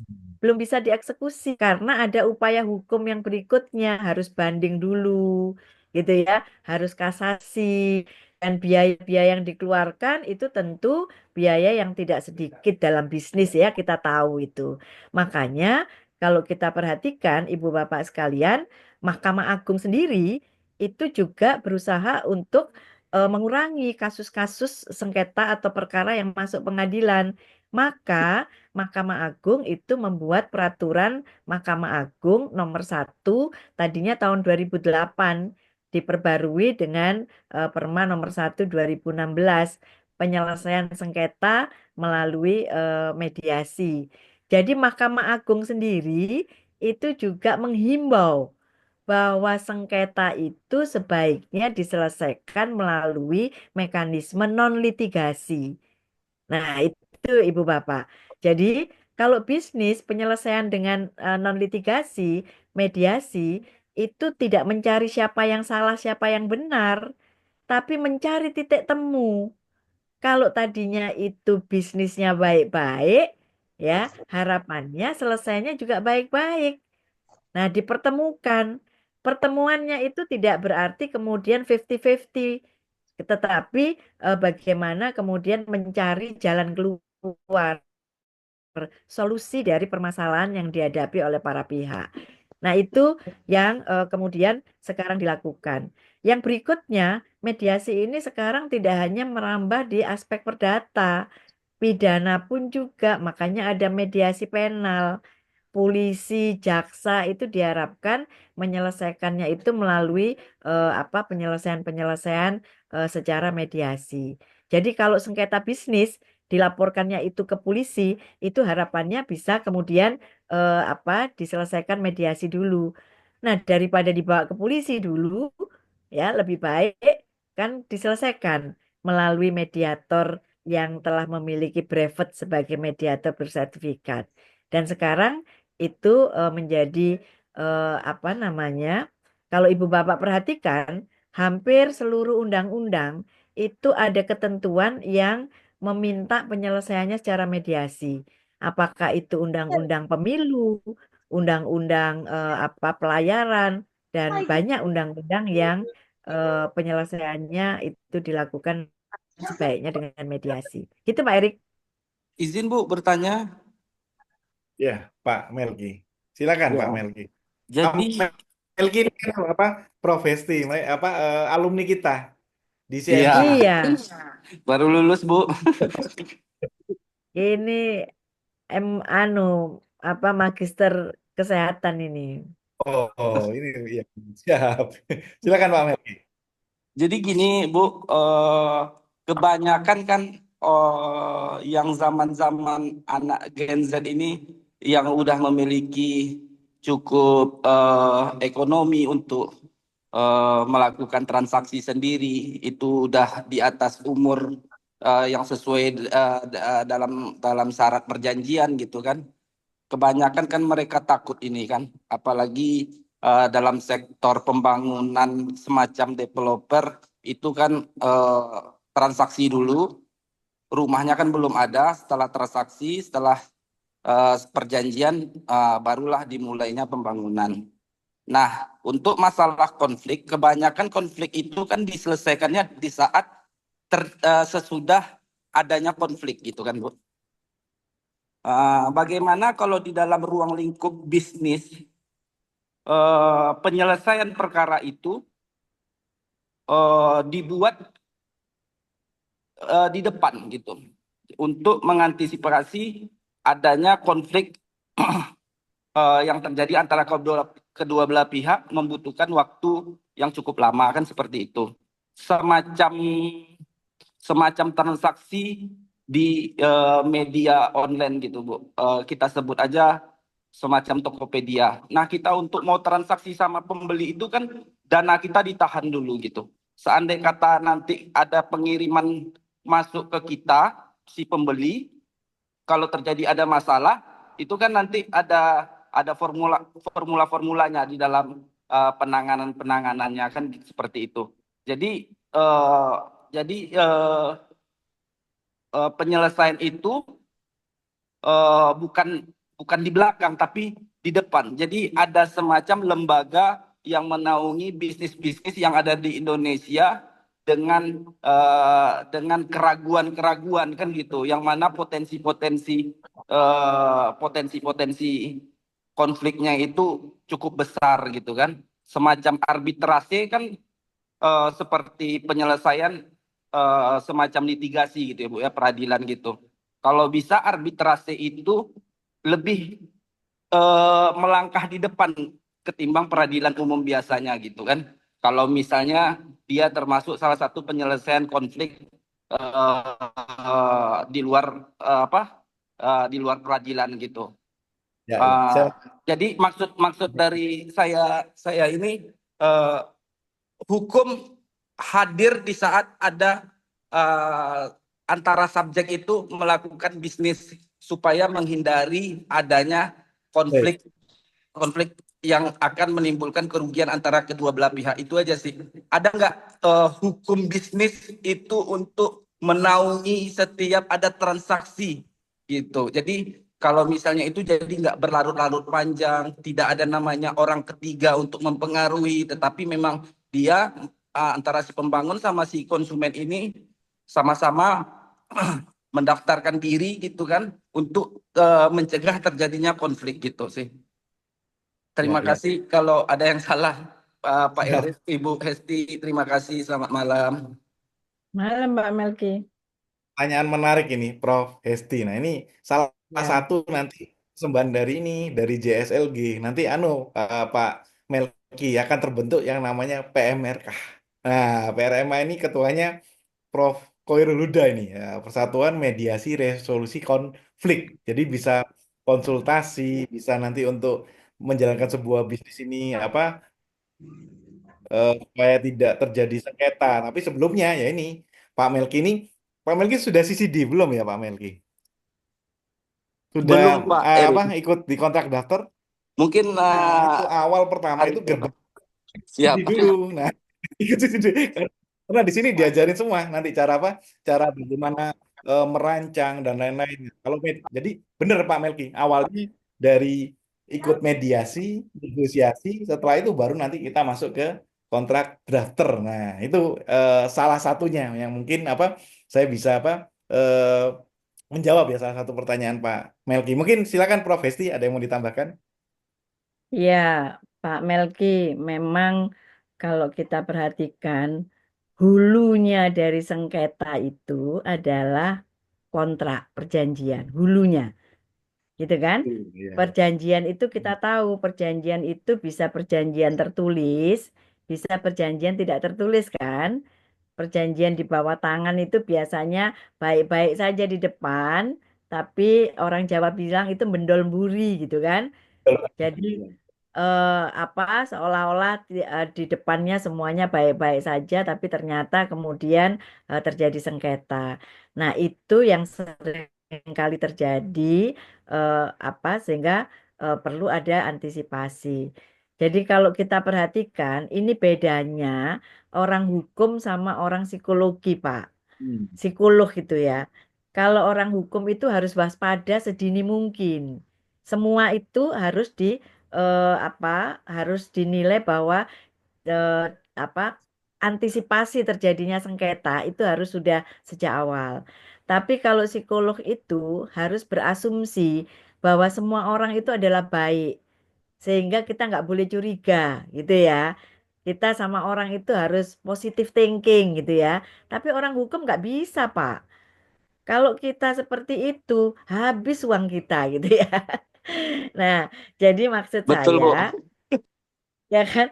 Nah, jadi maksud saya kalau kita bicara tentang seluruh perjanjian itu harus semuanya dilakukan di depan. Tadi Pak Melki sampaikan sedetail mungkin. Maka ketika perancang kontrak itu Pak, ketika kami uji kompetensi, itu seringkali yang kami lihat dia kompeten atau tidak itu adalah kehati-hatian dari perancang kontrak. Apakah risiko-risiko, antisipasi risiko itu sudah dipikirkan? Karena ada tiga prinsip, Pak, perancang kontrak itu. Ada tiga prinsip yang namanya 3P. Mulai predik, provide, dan protect. Gitu ya. Predik itu, seorang perancang kontrak itu harus sudah bisa memprediksi segala sesuatu yang kemungkinan bisa terjadi. Yang kedua, provide. Seorang perancang kontrak itu harus bisa menjamin kepentingan para pihak itu sudah difasilitasi. Protect itu adalah memberikan perlindungan. Jadi ada antisipasi untuk terjadinya sengketa. Jadi 3P itu diberikan Pak kalau ikut pelatihan perancang kontrak. Jadi Pak Rizky itu saya kira manajemen itu penting gitu ya. Bahwa hukum itu harus dikuasai. Sekali lagi kita semua ini sesungguhnya adalah pembentuk hukum gitu ya. Nah, kalau kita tidak punya skill sebagai pembentuk hukum, maka hukum itu akan dibuat secara acak-acakan, bisa merugikan pihak tertentu gitu ya.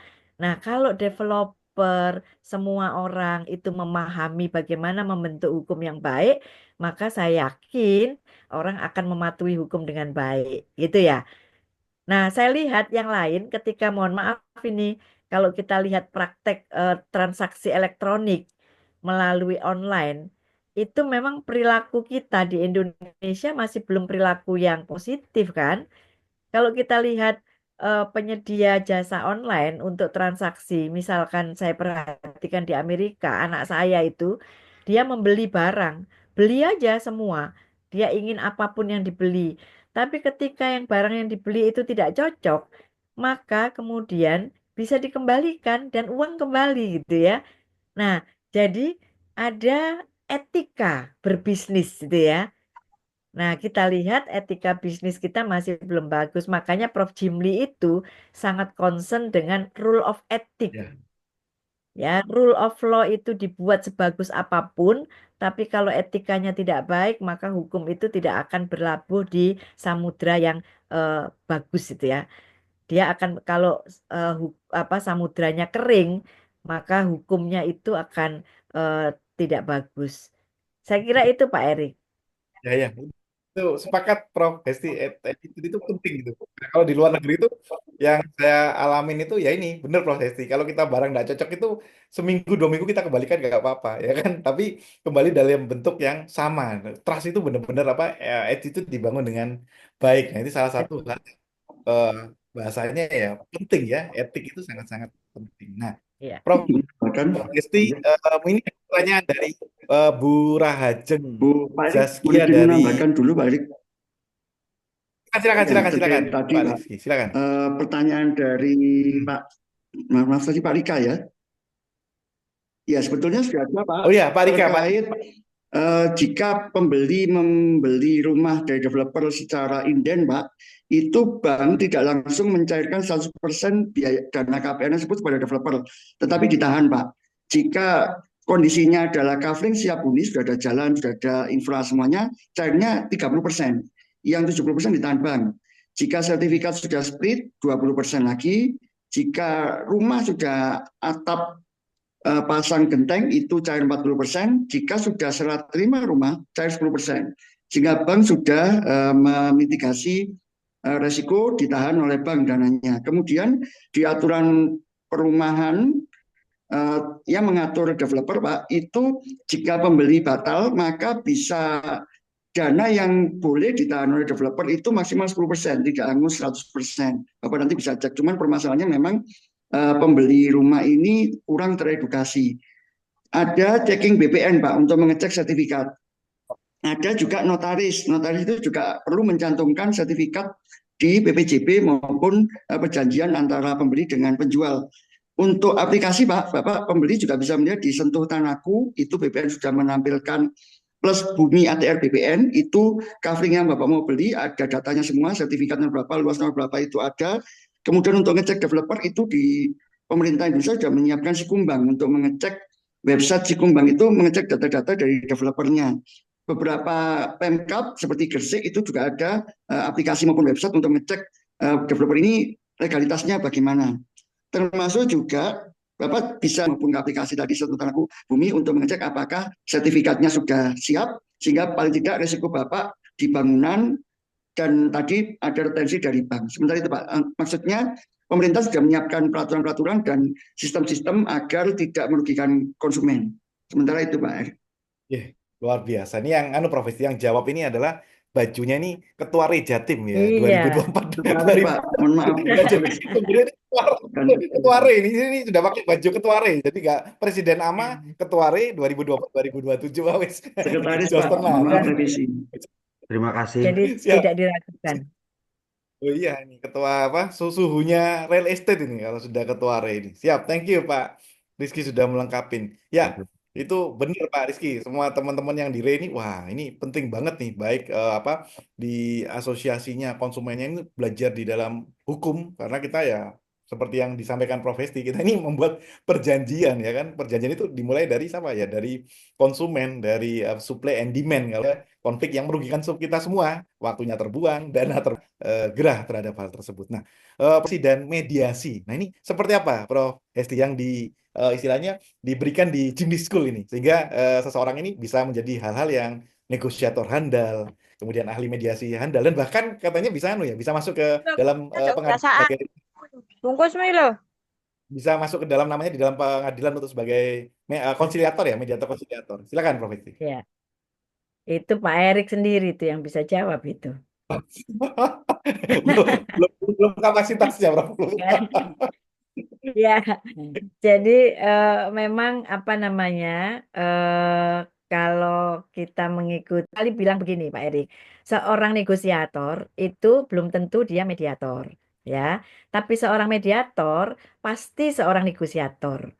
Karena sebagai mediator, dia sebagai fasilitator, sekaligus dia harus bisa memberikan satu pandangan gitu ya. Nanti akan diajarkan bagaimana pernyataan-pernyataan negatif itu diubah menjadi pernyataan-pernyataan positif yang disebut sebagai dengan reframing gitu ya. Nah, jadi seorang mediator itu pasti negosiator.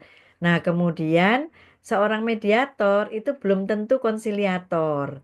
Kalau di Jimli School itu lengkap paketnya. Ibu bapak akan diberikan pemahaman tentang bagaimana seorang seni sebagai negosiator, ya. Karena kan seringkali kita berada pada pihak menjadi pihak, bukan mediator, tapi kita itu adalah pihak. Maka skill kita ketika ikut pelatihan mediator bisa digunakan sebagai negosiator, ya. Tapi kalau kemudian kita juga diminta sebagai mediator, kita punya brevet sebagai mediator. Dan satu lagi, kalau kita itu, saya misalkan ini Pak Erik, saya ini adalah ahli hukum gitu ya. Nah, ada seseorang yang datang ke saya untuk minta saya sebagai mediator. Nah, kemudian yang bersangkutan kasusnya itu cukup kompleks. Nah, ketika saya sampaikan nanti ini sepertinya butuh pendapat-pendapat dari ahli hukum. Saya sampaikan, saya ini ahli hukum. Jadi kalau kemudian saya itu bisa berperan tidak hanya sebagai mediator, tapi saya bisa sebagai konsiliator. Konsiliator itu tidak hanya sebagai penengah, tapi konsiliator itu bisa memberikan rekomendasi berdasarkan powernya, berdasarkan kompetensinya, berdasarkan keahliannya. Nah, sehingga kalau ibu bapak nanti mengikuti pelatihan sekaligus kemudian menjadi konsiliator, maka kita punya seni. Pak Erik itu sekarang sudah seni sebagai negosiator, mediator, bahkan sudah bikin video-video untuk bagaimana menjadi mediator yang handal gitu ya. Nah, jadi itu dilakukan. Nah, tentu tidak bisa malam ini Pak Erik disampaikan karena itu harus dilakukan dalam sebuah training yang berkelanjutan. Gitu Pak Erik. Ya, berarti dalam hal ini ya paket lengkap ya. Kita ahli negosiasi, ahli mediasi, dan konsiliasi. Begitu kita ada ini yang kemarin banyak itu batch-nya Prof. Hesti, banyak para dokter-dokter tuh. Dokter-dokter yang masuk ke mediasi, begitu ada case-case di dalam kedokteran, malpraktek, dan lain-lain. Nah, skill ini yang nanti bisa diaplikasikan untuk menyelesaikan hal-hal yang terjadi. Nah, berikut juga Bapak dan Ibu, mungkin ada yang di dalam expertise, di dalam bisnis, di dalam family business, di dalam hal-hal yang ada, ini bisa juga, dan itu bisa langsung praktek untuk melakukan mediasi dan negosiasi, seperti itu. Nah, oke. Berikutnya ini ada pertanyaan dari Bu Rahajeng Zaskia Iqbar, PT Biru Semesta ini. Selamat malam Bu Rahajeng, apakah bisa on mic dari PT Biru Semesta? Nah, pertanyaannya seperti ini dari Bu Rahajeng. Kiranya ketika pebisnis membuat suatu perjanjian dengan banyak pihak, yang kemudian banyak pihak ini diwakilkan oleh salah satu orang, akan tetapi ada beberapa orang minoritas yang diwakilkan tersebut tidak menyetujui perjanjian tersebut, bagaimana nih kekuatan hukum dari perjanjian tersebut ketika ada beberapa orang yang tidak setuju dalam hal perjanjian yang sudah dinyatakan? Seperti itu, Prof. Hesti. Ya, Pak Erik, kita kan tahu ya bahwa Ibu Bapak kalau kita mau membuat kontrak itu harus dilakukan riset. Nggak boleh tiba-tiba langsung bikin perjanjian. Jadi seorang ahli perancang kontrak ketika akan membuat kontrak itu harus melakukan riset terlebih dahulu. Risetnya itu antara lain tadi disampaikan terkait dengan komparisi ya namanya para pihak. Jadi para pihak itu kita lihat ini PT, CV ya badan hukum atau ini yayasan. Nah itu kita harus paham kalau apakah dia mewakili individu saja atau dia mewakili kelompok gitu ya. Nah, itu seorang perancang kontrak harus sudah melakukan riset terlebih dahulu, tidak kemudian asal gitu ya. Nah, pada dasarnya ketika kontrak itu dibuat, kemudian sudah disepakati dan ternyata kemudian ada pihak-pihak lain yang dia menuntut. Nah, itu berarti ada keteledoran, ketidakhati-hatian dari pembuat kontrak tersebut gitu. Misalkan ya kalau kita lihat ini dia atas nama pribadi atau ke atas nama lembaga, atas nama organisasi, apakah ini asetnya keluarga itu ya. Nah, itu di pelatihan perancang kontrak akan diberikan Bu Rajeng. Jadi itu yang disebut dengan riset gitu ya. Jadi seorang ahli perancang kontrak tidak hanya sekedar membuat kontrak, tetapi dia harus melakukan menyiapkan seluruh dokumen-dokumen yang dibutuhkan untuk pembuatan kontrak. Jadi yang kami sebut sebagai riset gitu ya. Jadi kontrak itu harus riset juga gitu ya. Jadi harus dilakukan riset. Makanya saya sampaikan tadi eh, perjanjian itu berlaku sebagai undang-undang gitu ya. Nah, jadi kan harus detail. Bahasanya harus bahasa hukum. Jangan sampai menggunakan bahasanya itu bahasa yang keseharian. Jadi norma. Nah, itu yang harus dilakukan. Nah, kenapa banyak sengketa bisnis terjadi? Karena kontraknya tidak detail. Karena kontraknya mungkin dianggap dianggap ya sudah selesai gitu ya. Nah, jadi itu yang harus dilakukan. Menurut saya itu tadi Prof Yuda juga ya sebetulnya yang pakar hukum kontrak itu adalah Profesor Agus Yuda Hernok. Beliau nanti adalah salah satu pemateri yang akan menyampaikan kepada ibu bapak mengenai anatomi kontrak, gitu ya. Bagaimana riset kontrak, pembuatan kontrak itu harus dilakukan, review kontrak itu akan diberikan semua. Gitu Pak Erik. Memang nggak boleh malam ini Pak Erik, jangan dituntaskan malam ini. Ini kan apa? Bahasanya nih apa? Spill-spill dulu itu kan. Spill-spill dulu. Gitu ya Pak Rizky ya. Kita spill-spill aja kan malam ini ya. Spill dulu. Oke. Ya, ini eh, luar biasa antusias dari peserta profesi dan Pak Rizky. Wah, banyak ini pertanyaan apa mendalam ini gimana kami habis setelah apa ikut negosiasi mediasi apakah kami bisa langsung melakukan praktek untuk apa menjadi mediator yang bersertifikasi. Nah, itu banyak yang apa istilahnya tertarik. Nah, apabila Bapak dan Ibu ini tertarik lebih lanjut yang namanya ilmu. Nah, ini kalau kita dalemin, wah, kita nanti akan bisa mempunyai yang namanya intangible yang kuat, Bapak dan Ibu. Apalagi Bapak dan Ibu ini punya banyak background-background expertise yang ada disatukan menjadi sebuah hal yang multidisiplin bahasanya. Jadi kayak saya sendiri ini awalnya dari manajemen, wah, tapi lihat hukum ini kok lama-lama jatuh cinta kan. Kenapa ya? Karena eh, bisnis yang besar tanpa kita mengetahui hukum yang apa, yang bagus ilmunya itu akan menjadi sebuah hambatan. Jadi ya Bapak dan Ibu ini para pebisnis, para entrepreneur ini wah penting untuk memahami hal-hal hukum. Namanya belajar nanti selain belajar dapat anu ya, dapat apanya?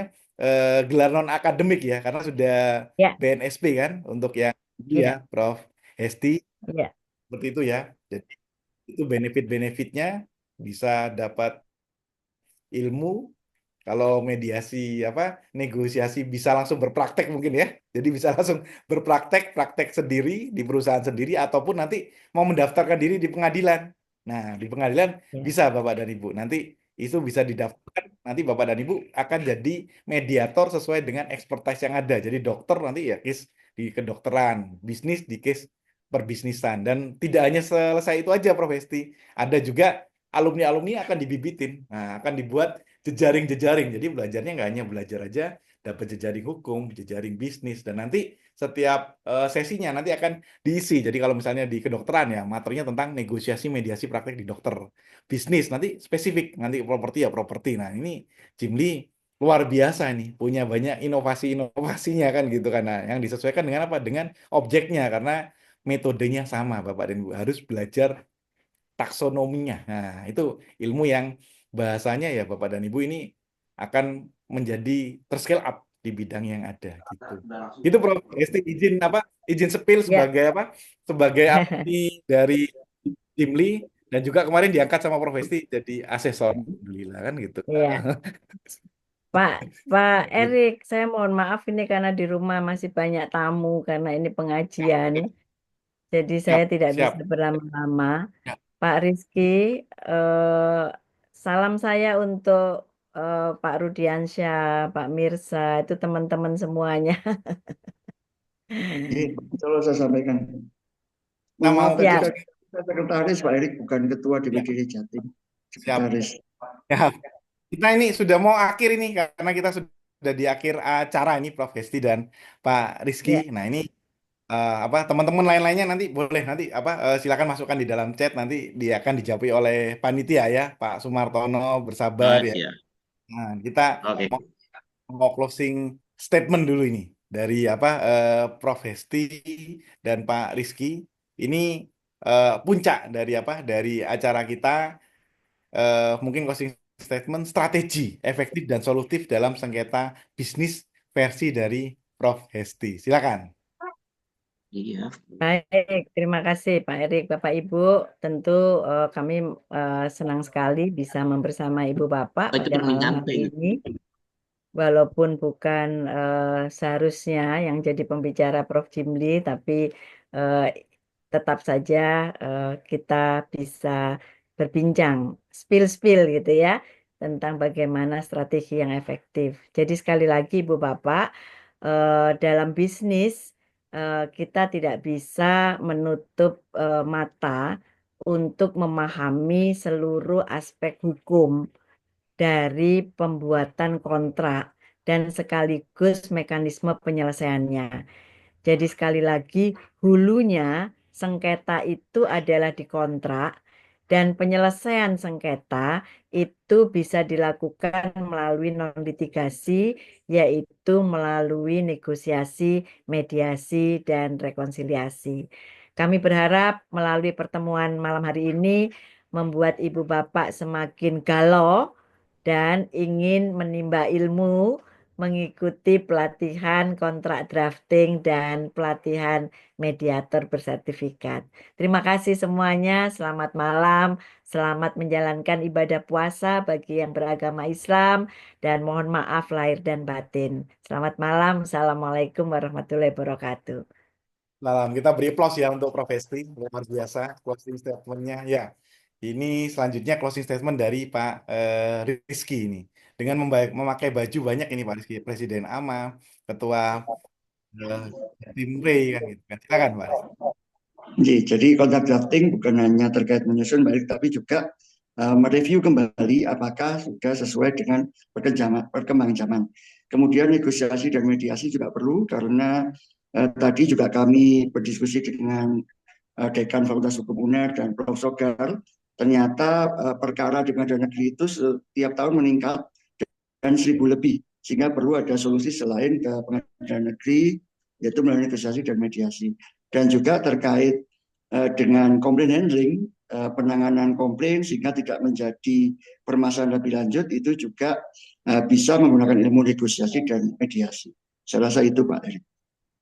Ya, kita beri aplaus ya untuk Pak Rizky, luar biasa. Terima kasih Pak Rizky. Dan juga saya ini baru di chat oleh Prof. Jimli, beliau mohon maaf ya. Jadi selain jaringannya tadi belum bisa masuk, ini kondisi beliau masih kurang sehat. Jadi mohon maaf, dan beliau ingin menyampaikan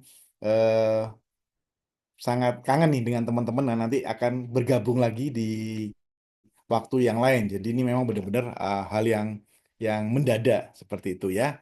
Oke, jadi Bapak dan Ibu, dari yang namanya kontrak drafting, negosiasi, mediasi, ini adalah hal sesuatu yang sangat penting bagi pengusaha untuk bisa mendalami ilmu-ilmu yang ada. Nah, bagi nanti Bapak dan Ibu memang pingin belajar lagi, ingin memperdalam lagi, nanti bisa melihat Bapak dan Ibu yang ada di chat group ini, akan ada penawaran-penawaran yang terbaik, yang menarik. Nanti silakan kalau ingin memperdalami ilmu, karena selain dapat ilmu, Bapak dan Ibu bisa menjadi sebuah, bahasanya, ambasador-ambasador hukum ya di bidang masing-masing, seperti itu.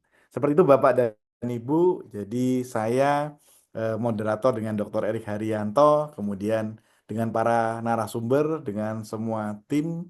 Terima kasih kehadiran Bapak dan Ibu. Sekali lagi mohon maaf ya apabila di dalam webinar ini ada salah-salah kata, pengungkapan-pengungkapan yang kurang tepat. Tapi harapan kami Bapak dan Ibu ini bisa nanti ke depannya ini benar-benar menjadi expertise yang hebat, pebisnis yang hebat, atau apapun yang dijalankan ini bisa sukses.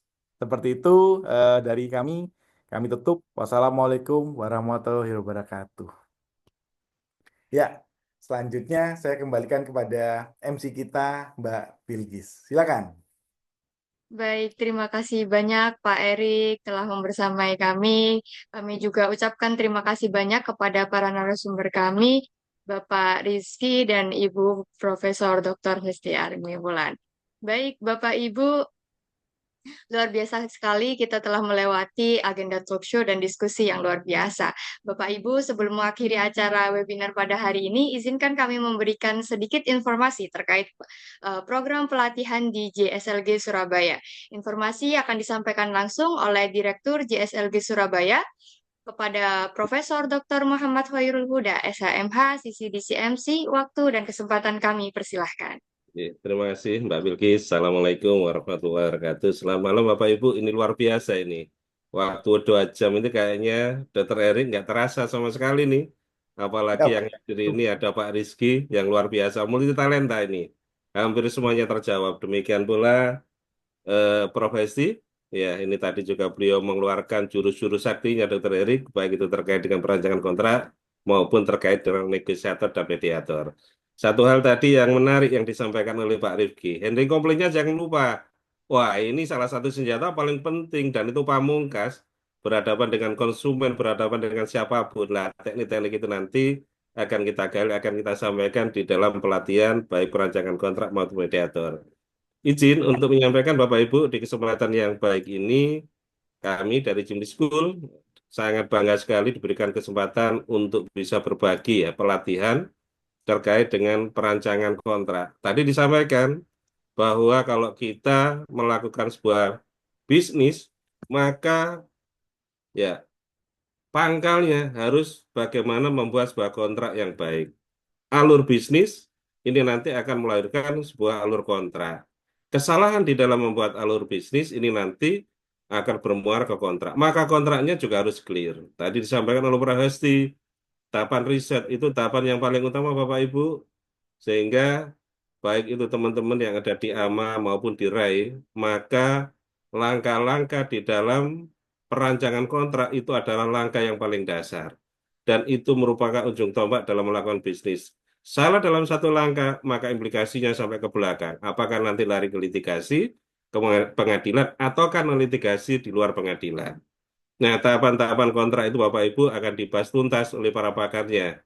Satu ada Prof. Isnaini. Kalau Prof. Isnaini ini pegawai daripada hukum perdata di Indonesia. Beliau sudah hampir 80 tahun dan beliau sudah menghasilkan profesor maupun dokter yang sudah tak terhitung. Demikian pula Prof. Juda. Prof. Juda Enoka ini merupakan satu-satunya guru besar di bidang kontrak. Dan beliaunya memiliki atau menemukan satu konsep dasar terkait dengan asas profesionalitas. Termasuk saat ini kami di Jimli School lagi mengembangkan satu konsep yang tadi disampaikan oleh Prof. Hesti. Bagaimana membuat sebuah kontrak yang tidak multitafsir, yang tidak melahirkan atau mengakibatkan dispute. Maka keluarlah yang namanya one clause, one concept. Rata-rata kalau kita buat suatu kontrak, itu pasti ada pasal hak, pasal kewajiban. Sedangkan hak dan kewajiban itu nggak usah ditulis, sudah masuk di dalam klausul. Nah, itu nanti akan diajarkan oleh beliau-beliaunya itu. Kemudian konsep predict, provide, protect. Ini konsep-konsep yang sederhana. Tapi ini sangat substansi yang Bapak Ibu harus ikuti supaya nanti di dalam perancangan kontrak, melakukan bisnis maupun kontrak properti atau yang lainnya, ini tidak terjadi dispute kan gitu. Kemudian Prof. Sogar dan Prof. Basuki Raksawibowo ini juga tidak diragukan karena beliau di samping praktisi yang ada di arbitrase, beliau juga berkecimpung di Mahkamah Agung dan yang lainnya. Jadi ini merupakan pegawan-pegawan di dalam hukum kontrak yang akan kami hadirkan, termasuk juga nanti kami dampingi beberapa fasilitator yang andal juga, yang notabene ya selama ini kalau kita membuat sebuah kontrak itu copy paste rata-rata. Tapi ini nanti kita ajarkan bagaimana risetnya, bagaimana kita menganalisisnya, bagaimana kita membuat outline-nya, wordingnya bagaimana, bahasa hukumnya bagaimana, termasuk terakhir apa, performance, apakah kontrak yang kita buat sudah mewakili para pihak, mewakili perusahaan, sehingga para pihak akan mereview bagaimana kontrak ini, sehingga tidak ada multitafsir di dalam perancangan kontrak ini. Kemudian yang kedua Bapak Ibu, ini juga tidak kalah, karena kalau di pelatihan yang pertama untuk teman-teman bisnis ini, maka nanti akan memperoleh sebutan atau gelar kompetensi seorang ahli perancang kontrak, Certificate Contract Drafting, CCD. Nah, kemudian jika ternyata ini sangat menarik, ya, karena memang apa? Karena memang dengan membuat kontrak itu harapannya kasus-kasus itu akan tiada. Kalaupun muncul, maka solusinya harus diselesaikan dengan nilai-nilai kearifan bangsa kita. Apa? Salah satunya yang disampaikan tadi. Satu, kalau tidak mau musafakat, lakukanlah secara negosiasi. Masing-masing pihak berhadapan, bicara dari hati ke hati untuk menempatkan dalam posisi yang sama. Nah, negosiasi ini merupakan bagian daripada kurikulum yang ada di Jimli School. Karena ini nanti saya harapkan adalah para praktisi bisnis, maka kita hadirkan para narasumber yang betul-betul expert, memahami bagaimana bisnis saat ini berlaku, tantangannya bagaimana kan itu. Dan kami menghadirkan narasumber yang luar biasa dalam skala nasional kan itu. Baik itu dari Mahkamah Agung, ya kemudian dari praktisi yang memang sudah sekian puluh tahun beliaunya berkecimpung di bidang mediasi. Nah, di dalam pelatihan mediasi, konsiliator di dalamnya ada negosiator, Bapak Ibu, itu kami nanti akan mendampingi mengajarkan bagaimana mediasi yang bisa kita lakukan, tahapan awal sampai terakhir, bagaimana cara memperkenalkan, termasuk bagaimana kita membuat kesepakatan perdamaian secara bersama di antara para pihak dan dibingkai dalam sebuah kesepakatan sesuai dengan nilai-nilai bahasa hukum, bahasa kontra, sehingga tidak multitafsir. Apakah nanti hasil kesepakatan ini cukup di bawah tangan, ataukah nanti di bawah akta notaris, ataukah nanti fakta funding sampai putusan pengadilan? Nah, nanti akan kami berikan secara tuntas di dalam pelatihan itu. Banyak hal yang bisa kita berikan, Bapak Ibu, tadi disampaikan oleh Prof. Esti, ada reframing. Ini ilmu-ilmu yang kita pakai dalam rangka negosiasi. Merubah mindset, merubah pola kalimat kata yang negatif jadi positif. Intinya bagaimana membranding diri kita menjadi sesuatu yang baik. Insya Allah pelatihan yang kami berikan ini Bapak Ibu kurang lebih sekitar 5 hari. Dan ini insya Allah juga kalau nanti Bapak Ibu dinyatakan lulus, maka memiliki 2 sertifikat. Yang pertama itu dari Mahkamah Agung, yang notabene Bapak Ibu nanti bisa menjadi mediator di pengadilan dan bisa mediator di luar pengadilan. Dan yang kedua, yaitu kompetensi yang diberikan oleh BNSP, Badan Nasional Standar Profesi, yang notabene Bapak nanti bisa memiliki sertifikat mediator konsiliator. Jadi tidak hanya mediator, Bapak satu tingkat yang tidak dimiliki tempat lain, salah satunya adalah konsiliator. Di dalamnya itu ada negosiator yang sangat berguna dalam rangka untuk menyelesaikan bisnis-bisnis yang Bapak Ibu hadapi. Dan ini sebenarnya tidak hanya digunakan di perusahaan, tapi di dalam keseharian kita. Bagaimana kita berkomunikasi dengan orang, bagaimana kita komunikasi dengan anak dan istri, dan ilmu-ilmu itu nanti akan membranding kita menjadi integritas performa yang jauh lebih baik. Khusus untuk malam ini, Pak Erik, nanti diberikan harga khusus. Nah, monggo Bapak Ibu, silakan langsung mendaftarkan diri malam ini, sehingga harga khusus akan kita berikan untuk yang hadir di dalam kegiatan webinar diskusi malam ini. Mungkin itu, Mbak Bilkis, yang bisa kami sampaikan. Terima kasih, Pak Erik, Dr. Erik, dan Pak Rifki atas waktunya. Baik, terima kasih banyak Prof. Huda. Luar biasa sekali Bapak Ibu karena ada promo untuk pendaftaran di malam ini hingga periode tertentu. Bapak Ibu, silahkan Bapak Ibu untuk dapat menghubungi tim kami. Nanti akan kami berikan diskon tersebut.